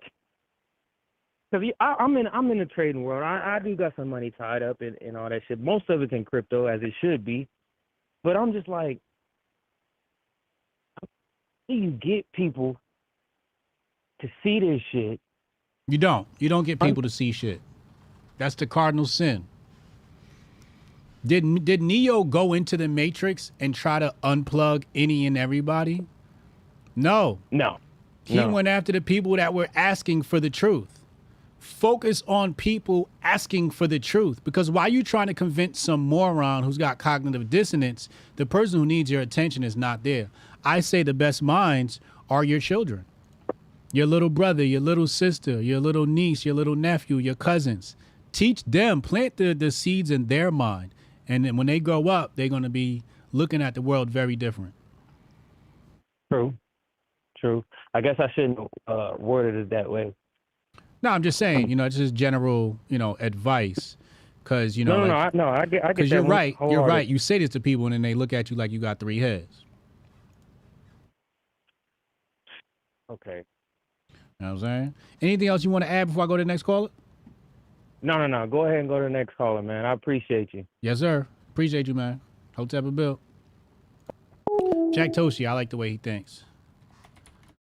Goldstein about to check in. Start the Goldstein. So let's go back down the memory hole. This guy here says, you brought up some good facts about Southern and Northern Masons and the banking system, but slavery was a major issue. It's just like, this is why I don't argue with people. You could do an hour presentation on how this shit had nothing to do with slavery, and they're gonna go, but my slavery. So I can't do it. So let's see. He respond to me saying I'm a sellout? Okay, I never called you a sellout. You just cape for your white audience. Here we fucking go. This nigga's an idiot, yo. If you're watching, you're a fucking idiot. You know what I'm saying? And I'll say that shit to your face, no problem. Go fuck how big you is. You need to be told you're a fucking idiot. You're an idiot. You're just a fucking idiot. How you gonna tell me I cape for white people and you don't even check my fucking continent? Fuck you. Here go a burner account. So the banking syndicate will create these burner accounts. Here we got another one, this burner account.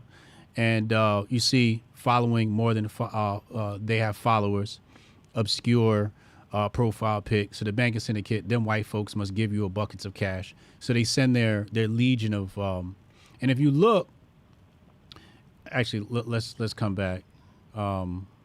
Here's another one here from Josh, another obscure account. Right, you see this very obscure account. You fell for the Confederate propaganda. Again, just an obscure account. Then this person right here says, really? Because secessionists say slavery was the cause. They don't mention decentralized banking at all, like not even once. And I'm sitting up here like, you're talking about people that were victims of the control design. These people were getting marching orders from the Freemasons. Of course they didn't mention decentralized banking, you fucking moron. They were secessionists. Of course they didn't know. You know how many people push for shit today that they don't even know what the fuck they're pushing for? These people out here pushing Marxism, you think that they know that they're pushing Marxism? You think some of these people know? Some do, but some don't. Even people on the right, they don't know that they're pushing for Marxism sometimes. They don't know that the conservative calendar is cultural Marxism. The conservative female calendar is cultural Marxism. They don't know that. They think they're just having good old-fashioned American fun that was created by Hollywood. So you're going to tell me, oh, this is what the secessionist said. The secessionist is worker bees. Your politicians are worker bees and always have been worker bees. They are worker bees. They are not the power class. The power class sits at the bank and you don't know their names. So again, just uneducated folk. Goldstein, what up, man? Welcome to the show. What's happening, man? Not much. What's good with them? Chilling. Hey, you're on fire. You're on fire, bro. I mean, history is my topic, so I'm always going to go off on this. Thanks, bro. Hell yeah. I like it. I always have more questions than I really have commentary on this type of shit, but I do have this one thing to say about these idiots who continue to think that this shit was about slavery, right? Mm-hmm. I'm not going to try and convince you otherwise, but what I will try and do is get you to understand something. Mm-hmm. So slavery was bad, of course. And it had a target audience in this country for the most part. And a war, as they claim, had to be fought to upend that shit. Mm-hmm. Now, fast forward to today, where in a lot of estimation to a lot of those idiot motherfuckers who were like commenting on your shit like the one you just highlighted, mm-hmm. in their estimation, or at least in their rhetoric, one would assume that black folks are far worse off now than they were then. Yes.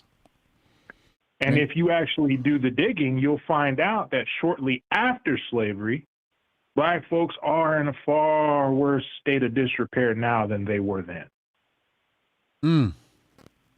So if a war had to be fought to upend slavery, in your estimation, what the fuck makes you think a vote and a protest is going to upend today? Obviously, it's going to take a war.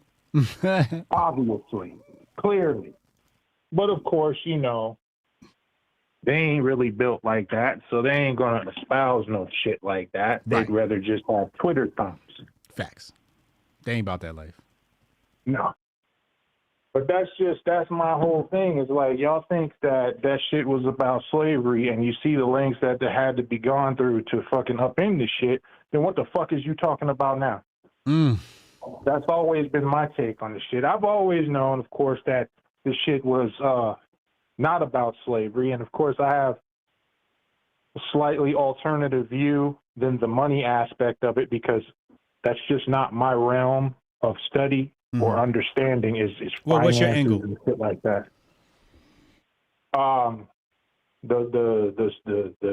That Lincoln was a fucking almost a martyr, as it were, in an attempt to upend states' individual rights.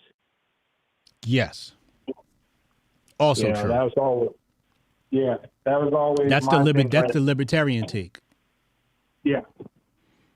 Yeah, it was all a plot, a plan, and shit to upend individual states' rights and shit like that, and to upend the rights of the individual person in a lot of different ways. And they used this grand fucking plot of slavery and all this other shit, and in the very same fashion that they do the shit now, you know, because there's a lot of instances whereby which they'll use some tragedy of today, all those freedom-seeking patriot motherfuckers. They'll use a tragedy of today to highlight how they should be all up in your business and taking your freedom as a way to fix that tragedy. Yes. You know, that was always the angle I came at it from. The financial angle is something I got to really start digging into, though. Well, the thing is, the control design came at it from both angles. You got some people whispering in the ear of politicians in the South, and you got people whispering in the ears of the politicians of the North. Hey, we should do this. Hey, we should do that. You should say this. You should say that. Right? And then the puppeteers are in the background, as Albert Pike mentioned, to divide the country. So one nation's like, yo, we want to secede and create our own nation, and they want to centralize, right? They want to centralize power. And on the other hand, you got Lincoln, who wants to keep the Union as is and centralize power. So they both had the same goal, but had odds in other areas. Yeah. Yeah. And like, there's a deep spiritual component to this shit if you really look at it too, because none of these motherfuckers were traditionally Christian or anything like that. They used Christianity kind of the same way Khazars used Judaism, as a shield and as a launching pad for bullshit. But their ultimate aim, of course, was always to usurp God and implement man as the authority. And in a roundabout way, you get that done when you worship at the altar of the state or the union. Now, they use a lot of Christian principles and shit, like I said, as a jumping off point to galvanize people of that time, because that was the vibe. But ultimately, if you look at the fruits of that labor today, you will see that people worship wholesale at the altar of the state than they do at the altar of God, because, correct me if I'm wrong, but there's a significant conflation of conservatism today and Christian values. Yes. Right. So they're saying like it's not even. They've even kind of somewhat erased Christianity in that regard, because they say if you're a true conservative, you wouldn't fuck with that calendar, back on that calendar, right? Mm-hmm. Like a true conservative would have nothing to do with that calendar, right? Mm-hmm. A true Christian wouldn't. A true conservative it's a relative term. Yes. But you see how they've replaced the holy or the spiritual aspect with this state label. You know what I mean? And it's just like a whole ingrained motherfucking mentality that's been handed down for a few hundred years now in an attempt to aim shit in that direction, because America is not a Christian nation. Never was a Christian nation. You know, America is it is what it is. You can do the research yourself if you're listening. Mm-hmm. But it's not a Christian nation. And I mean, nothing really highlights that notion than just the past few days over that fucking calendar. Yeah. You know? Yep. And so there's that component of those conspirators, because make no mistake about it, those fools were very religious. They were very religious. They just didn't worship the God of the Bible. Correct. So, you know, everything they move, all the shit that they move with, and it's all inspired by their spiritual perspective, you know? Mm-hmm. And one last thing I would like to fucking say before I check out of here is that as it pertains to that goddamn calendar again, because a lot of people are up in arms over what a woman should and shouldn't be doing, yada, yada, yada, right? Mm-hmm. You're one of these people who are on this motherfucking app of Twitter or any other social media area, and you're talking about women need to be a certain way, they need to look a certain way, they need to act a certain way, and all this other shit is whoredom, which it is. But if you're one of those holier than thou motherfuckers in this instance, how many of you who are women are talking in church? Mm. And how many men are allowing their women and other women to talk in their church? Mm. Because they're not allowed to. And not only are they not allowed to, it is deemed disgraceful to do so, which in Mr. Gray's estimation would also be demonic. So, I mean, if we're really going to get hella biblical, don't forget that part. And that's all I got to say. I appreciate you, bro. Hotep and Bill. Hotep and Bill. Ghost ain't going to keep his foot on Bryson's neck, boy. I'm telling you right now. He going to keep his foot on Bryson's neck. Mr. Sinister 23 said, can you email me the name of the book you won't mention? Keep up the good work. No, I won't. I'm sorry. I'm not going to email the name of the book. I don't want the name of the book to be written down and have a written record. You have to come to an event. We got the Grifties coming up in March. Tickets going on sale soon. So if you come to an event, I'll tell you. I'll show it to you. I'll show you the title of the book. Absolutely change your mind. But you got to come to an event. It's one of my ways to sell event tickets. They come with perks. You know, you get access to my personal library of alternative history. Call from. AK, what up, man? What up, man? What's good with him? What you got for us just today? Just chilling. You know, I've always found it interesting how little people, I guess, try to understand humans. Like, I think if sometimes people just take a step back and they try and just conceptualize, when we kind of view history, sometimes we like see it outside of ourselves, right? Like we look at a historical event and we don't conceptualize, well, this is just the way that humans interact and act with each other on a regular basis. And so for the dawn of humanity, humans have always strived for power. Like this is just a fact of human nature.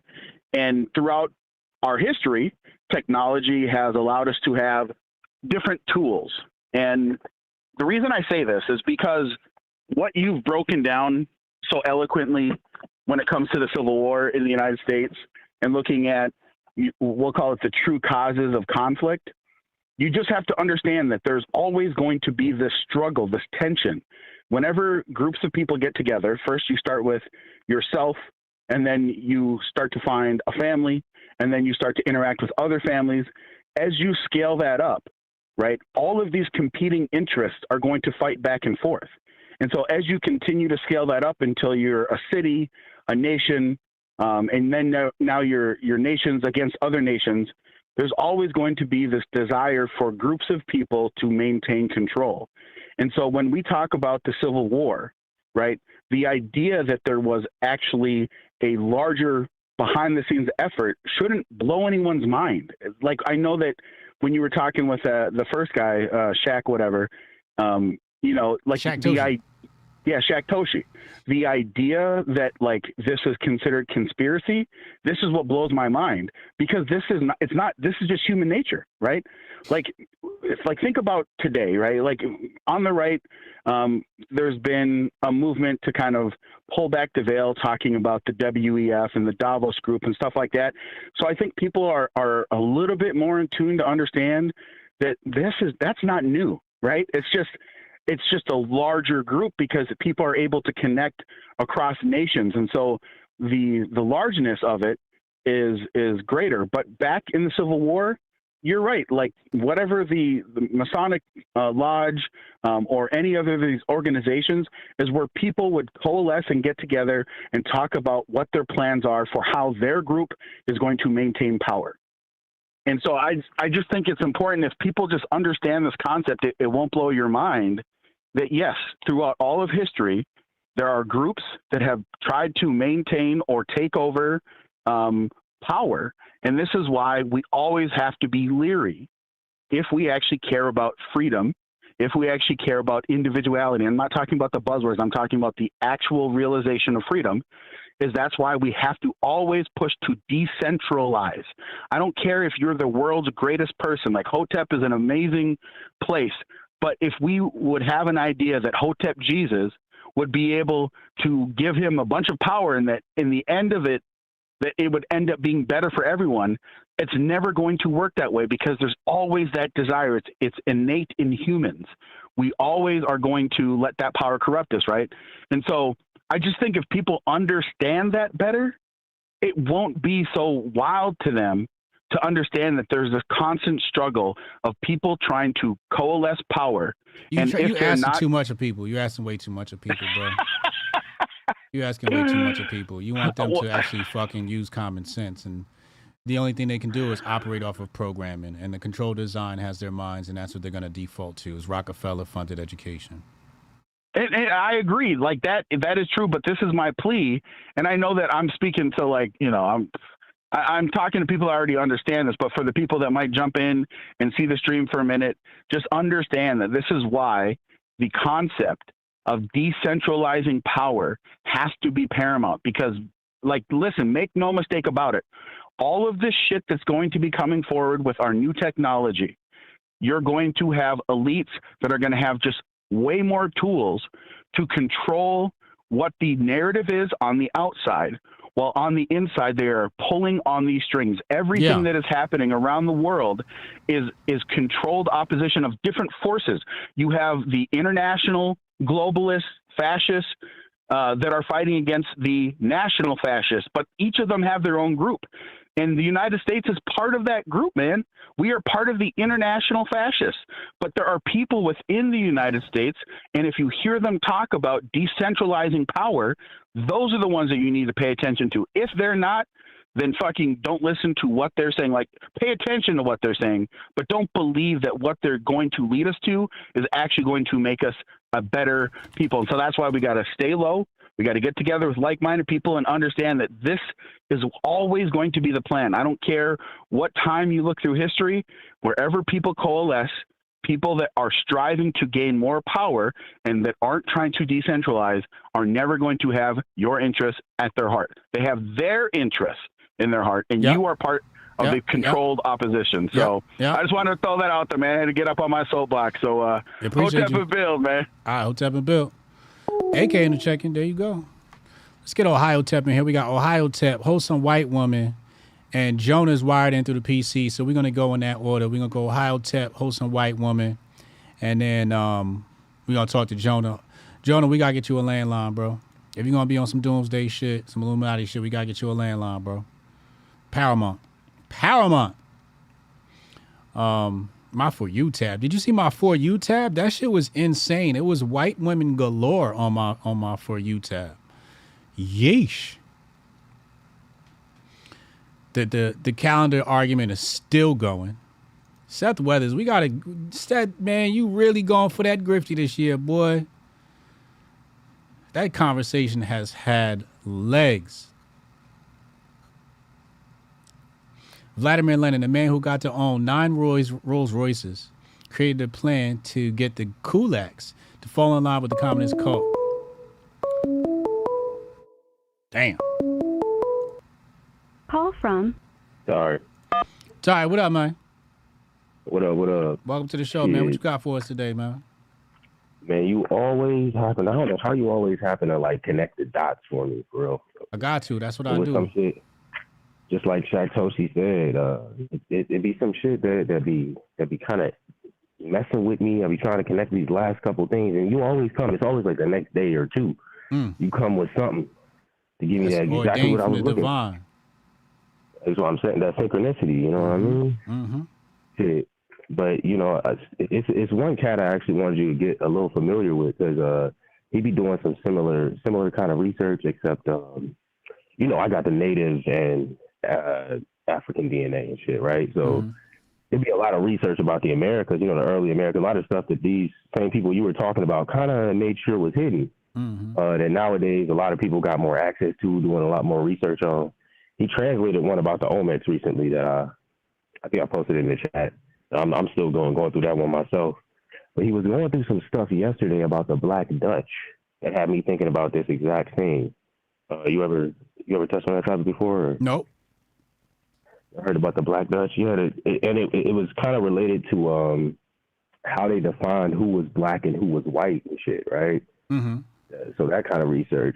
So that all kind of ties into this whole thing. When we talking about the psyop, you know, this race war and all the bullshit. It's like at the end of the day, like this shit is quite literally a social construct to the point where there's a book of like the rules of the laws, like the black laws. You ever heard of that book? Yeah, it's called the Black Code. Yeah. So like that's how much of a social construction it is. I think people just need to really like, because part of the issue is that divide, right? The right to tell you, oh well, these people are Marxists or whatever. So when you listen to some of the, you know, the black people on that side, they will tell you, oh, well, race is a social construct, all of this shit, you know, forget about it. But then in the same breath, they'll still be pushing all of the black Marxist shit.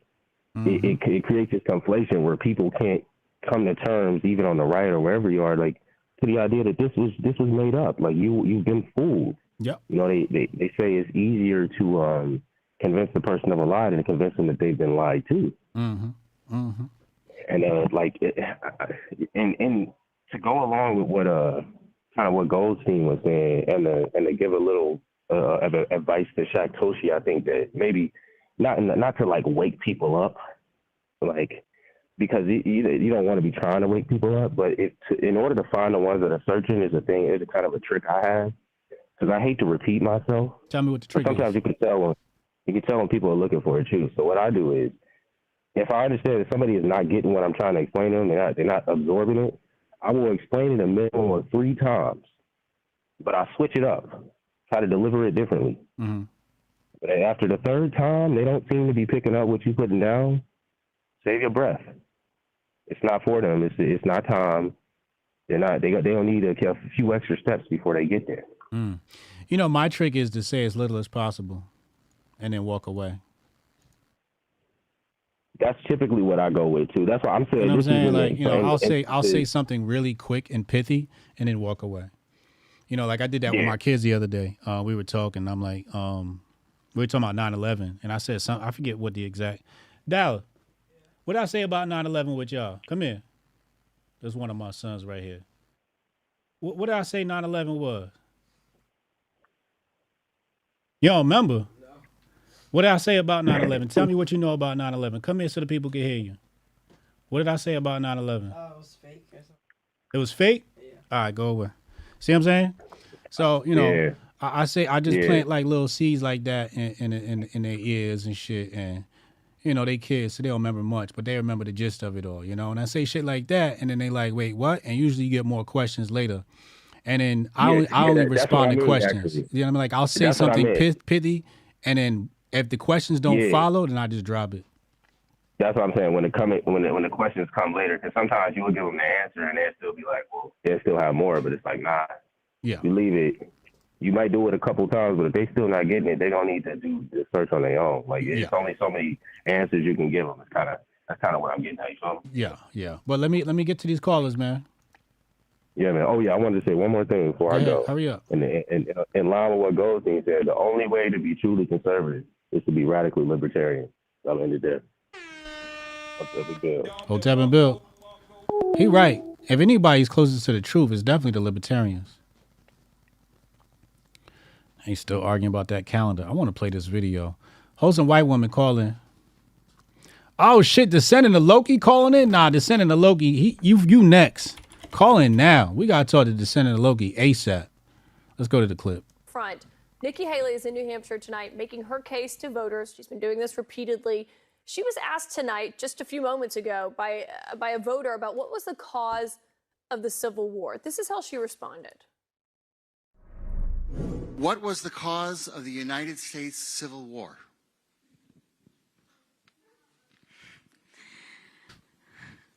Well, don't come with an easy question or anything. I mean, I think the cause of the Civil War was basically how government was going to run, the freedoms and what people could and couldn't do.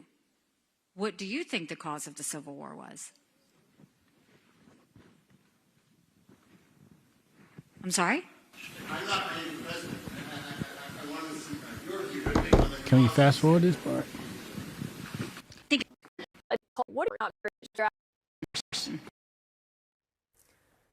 Now, it's not your average town hall question, but she did seem Loki, call in. surprised by it, and the voter, as you could hear there. I want to come back to that clip. Call from Descendant of Loki. The descendant of Loki. What up, homie? What's good, my G? Welcome to the show. Hey, man, thanks. Hey, I just had a quick question. It was like reading into some stuff, and I might have got it wrong. I'm not sure. But like that, with the whole bankers, like running the whole thing with the slavery stuff, how we were talking about the Civil War is all about slavery and whatnot. Wasn't there like a lot of the coalition of like the banks with the federal government and all those like big robber barons and all that shit? Wasn't that like because the South was kicking the North's ass like industrially because like the South only had to pay like food and water and the North had to have wages and all that shit? Yeah, and the South was also getting goods from Europe and cutting the North out, and the North started levying taxes and tariffs and shit. And they pulled the banks in to help leverage. Mm-hmm. Mm-hmm. Right. Yep. Right. They got financing from overseas, Bank of England, et cetera, et cetera. Yeah. Right. Yeah. Yeah, like I said, I was arguing with some lib about it, and then like I couldn't remember the details of where I was reading at it, but it was like something I read way back in the day. I was arguing with somebody else about the Civil War. Yeah, that stuff is absolutely true. Absolutely true. Where they had two separate economies, and that a lot of that stuff does relate to the Civil War, and you know, it's like I'm trying to find a good example. Right. Well, wouldn't it be like the same thing as like the unions gaslighting their members and stuff? Like, they're down there, they don't have to pay their workers, this and that. Like, it's all like gaslighting to get them all on board with it. Bingo, exactly. It's all gaslighting to get people on board. That's exactly what it is. They take like things that are real issues and then throw gas on them, throw kerosene on them. You know what I'm saying? Yeah, hit you with the emotion. Yep. And then get you to go out there and start fighting for some shit while, the more important shit is going on in the background. Right. Mm-hmm. All right, man. Well, like I said, I'll let you get to the other callers. Hey, you the man. Appreciate the support on the channel, bro. Hey, mad love to the UHJ and all the Hotep community, man. Hotep and Bill. Hotep and Bill. To Senator Loki, I heard from him here first. We're going to have to turn that phone call into an NFT. Where's where wholesome white woman go?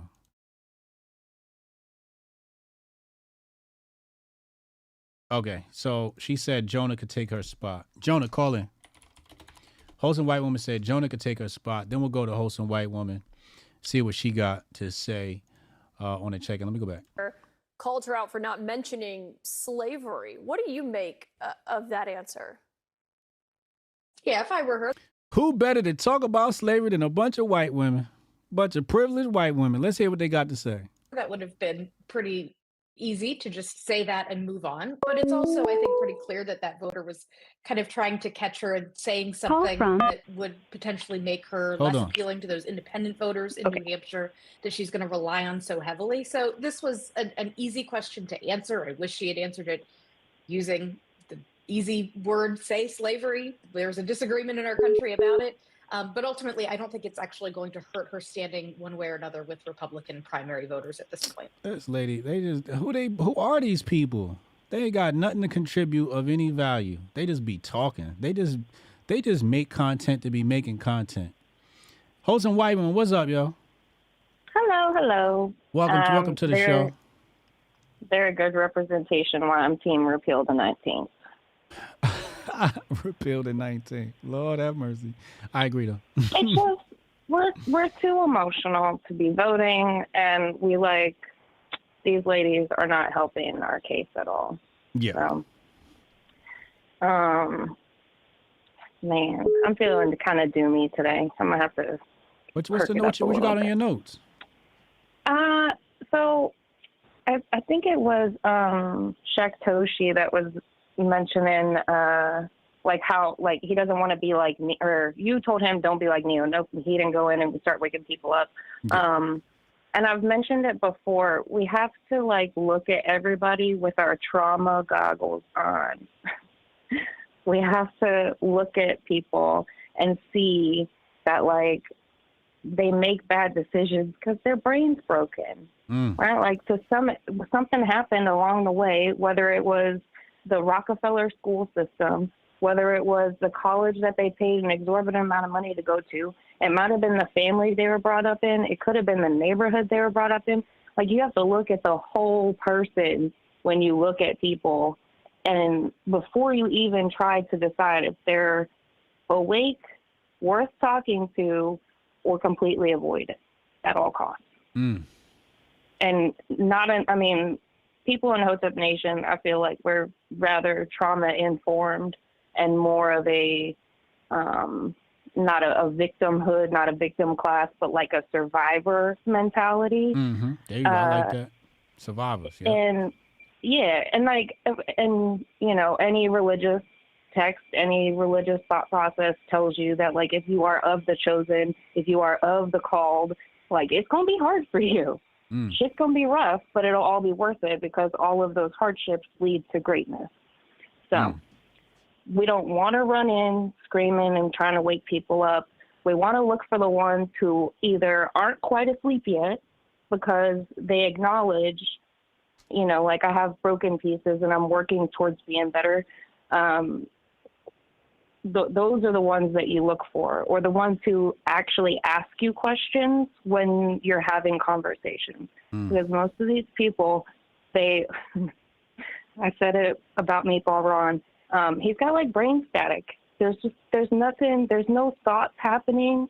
They're too programmed to the hive mind to have independent thought. And we can't be mad at them for that. All we can say is, oh, you are traumatized beyond your own recognition, and I'm gonna let you be messy over there. Yeah.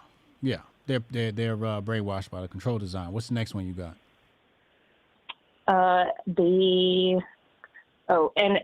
Just let them be wrong. Just let them be wrong. Yeah, you got to be wrong. Absolutely. Yeah, and you can't take it personally. It's not on you to do anything for them. Be the living example. That's all that's required of you. Yes. And okay, I'm gonna get a little serious for a second. The calendar grade thing, I'm kind of over it.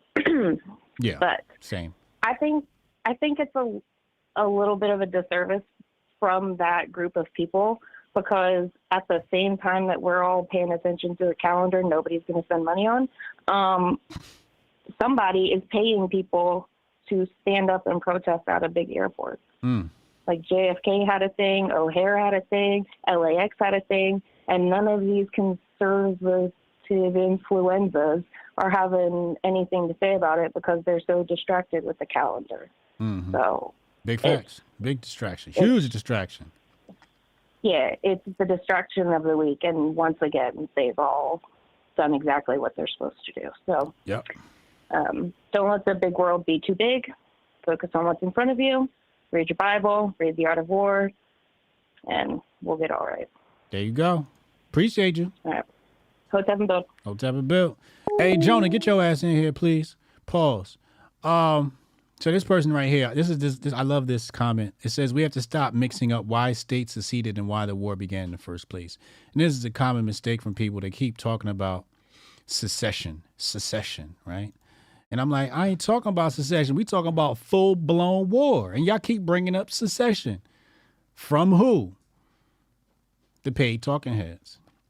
Here we have another attorney. Again, never get history from an attorney. Law history, okay.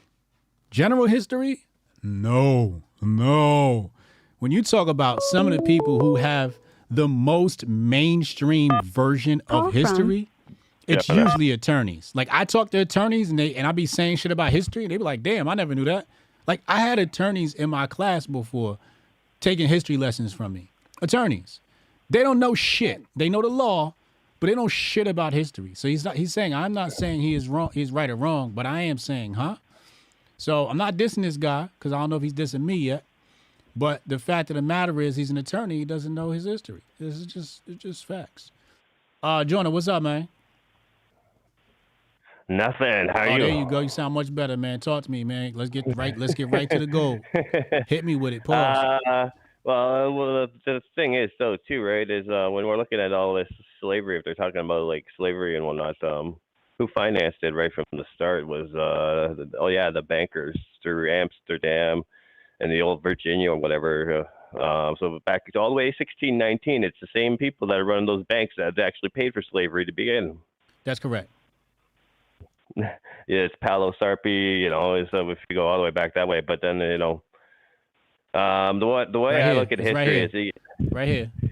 You talking about, you said the Dutch, right? Yeah, the Dutch paid for it, but it's an Englishman. Multinational Amsterdam Stock Exchange. Yeah, that's what we're talking about. Dutch East India Company, correct. Yeah. So the bankers were the first ones who brought slavery here, too, right? It wasn't necessarily like the average American. Yeah, 1602. Yeah. And then the other thing that we need to, then you also have after the Civil War, and then people still think this guy's good, is FDR, who, on 3/3/33 decided that you're no longer allowed to hoard gold, as he called it. Mm-hmm.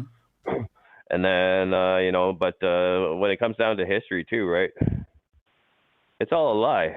I mean, the way I look at it myself is that if I can get contemporary text, so if I go to Library of Congress or Gallica or whatever, out of France, there's a few other sites like that, and I can pull stuff in the current, in the current time.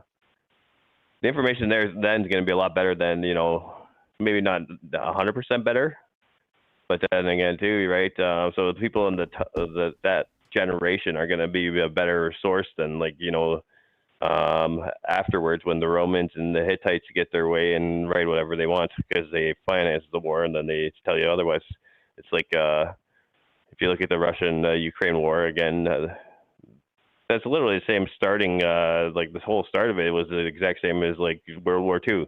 You stole the land from Germany, then you treated the people like shit. So he went in and saved them or whatever, whatever they want to call it, denazify it this time around.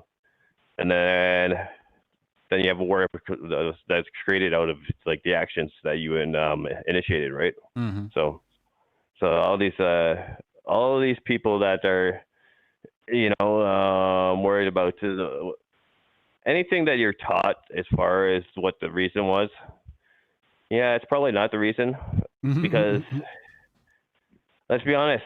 If you were to fight with your wife today and you were to tell your friend tomorrow, are you going to be given 100% truth, or are you going to give what your version was because she really pissed you off? You're going to get two different versions.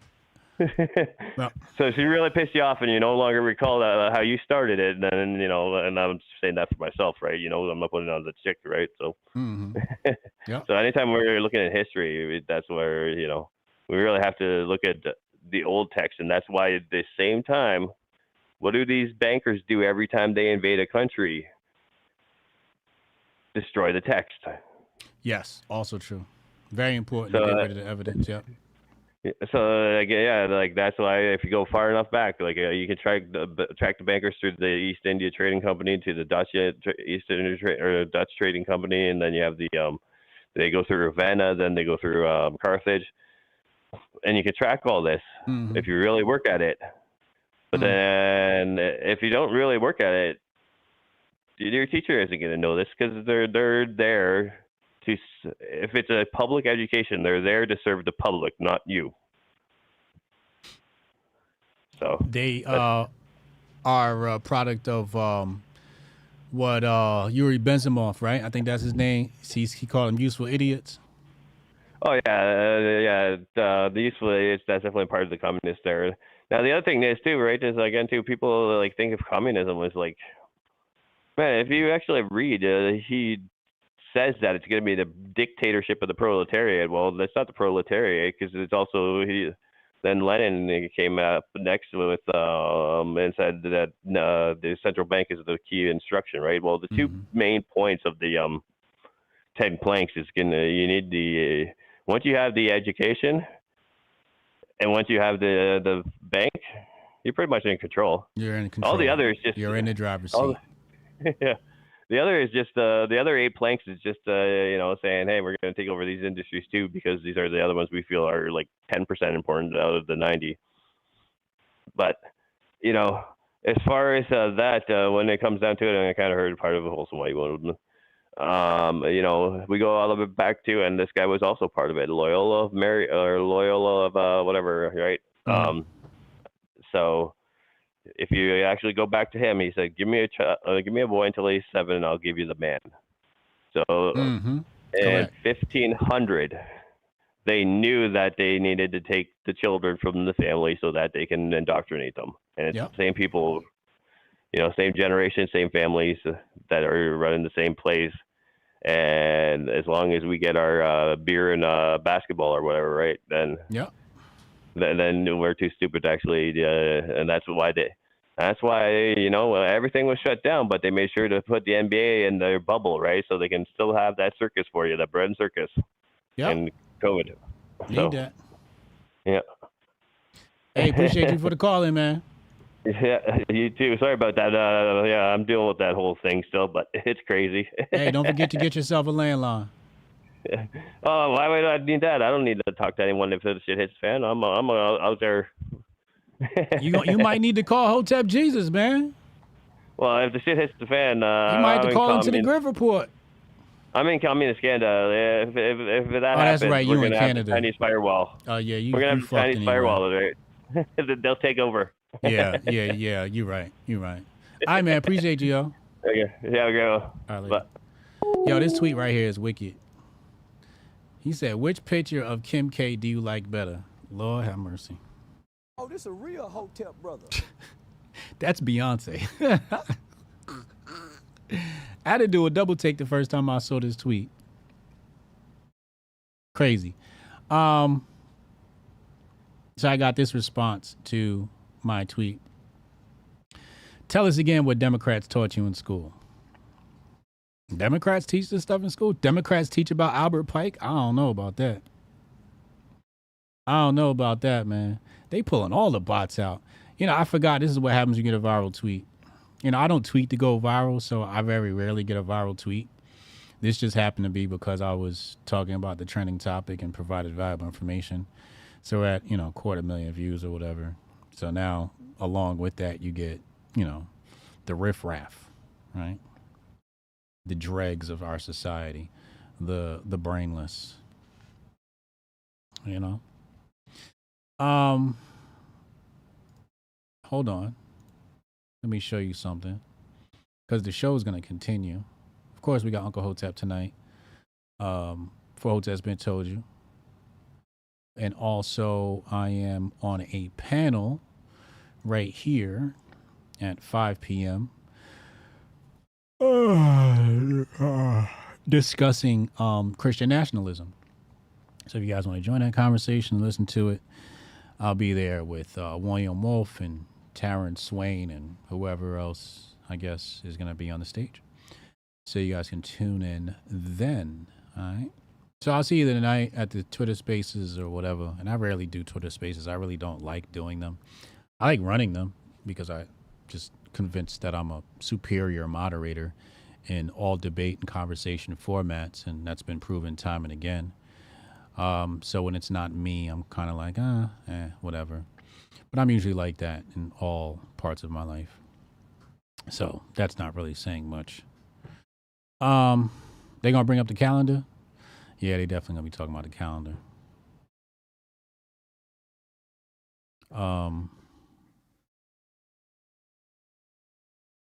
China only traded in silver and didn't need anything the West had. So the Opium Wars is a fun rabbit hole in free trade arguments. Oh man, the Opium Wars, that's a sick rabbit hole. That's how, isn't that how Yale got built? Yale and Harvard, wasn't that all drug money? Ivy League was built off of drug money.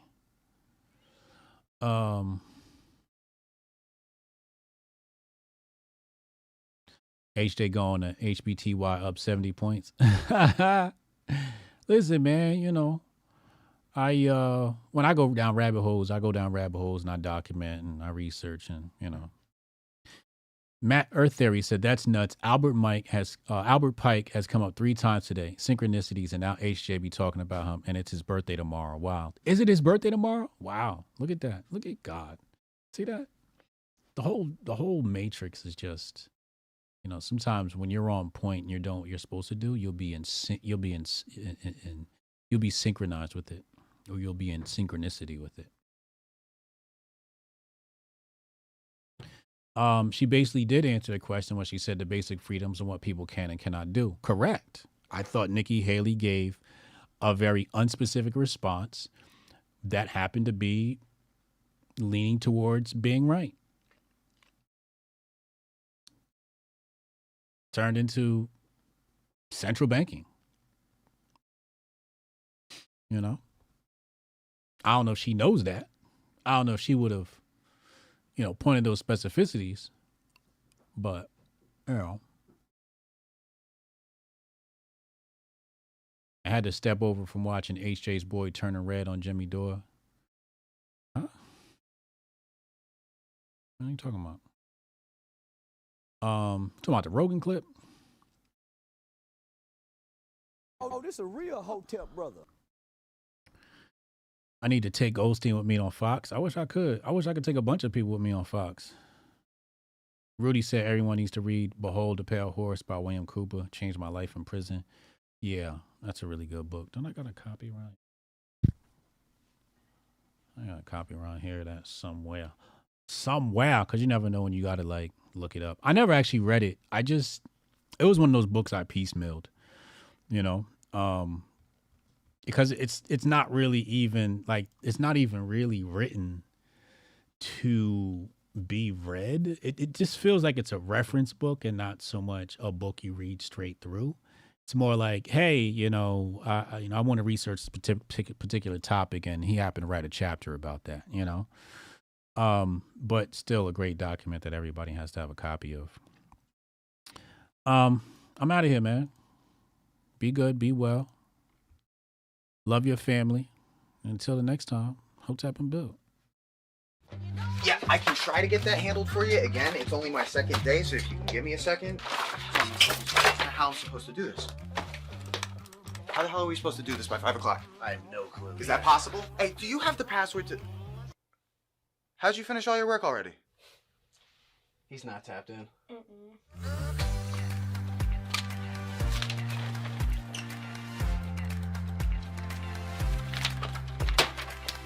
How'd you get that done so quick? They think they're gonna be able to budget that? It's money. That's money right there. You understand? You guys finished your work 6 hours early? He's not tapped in.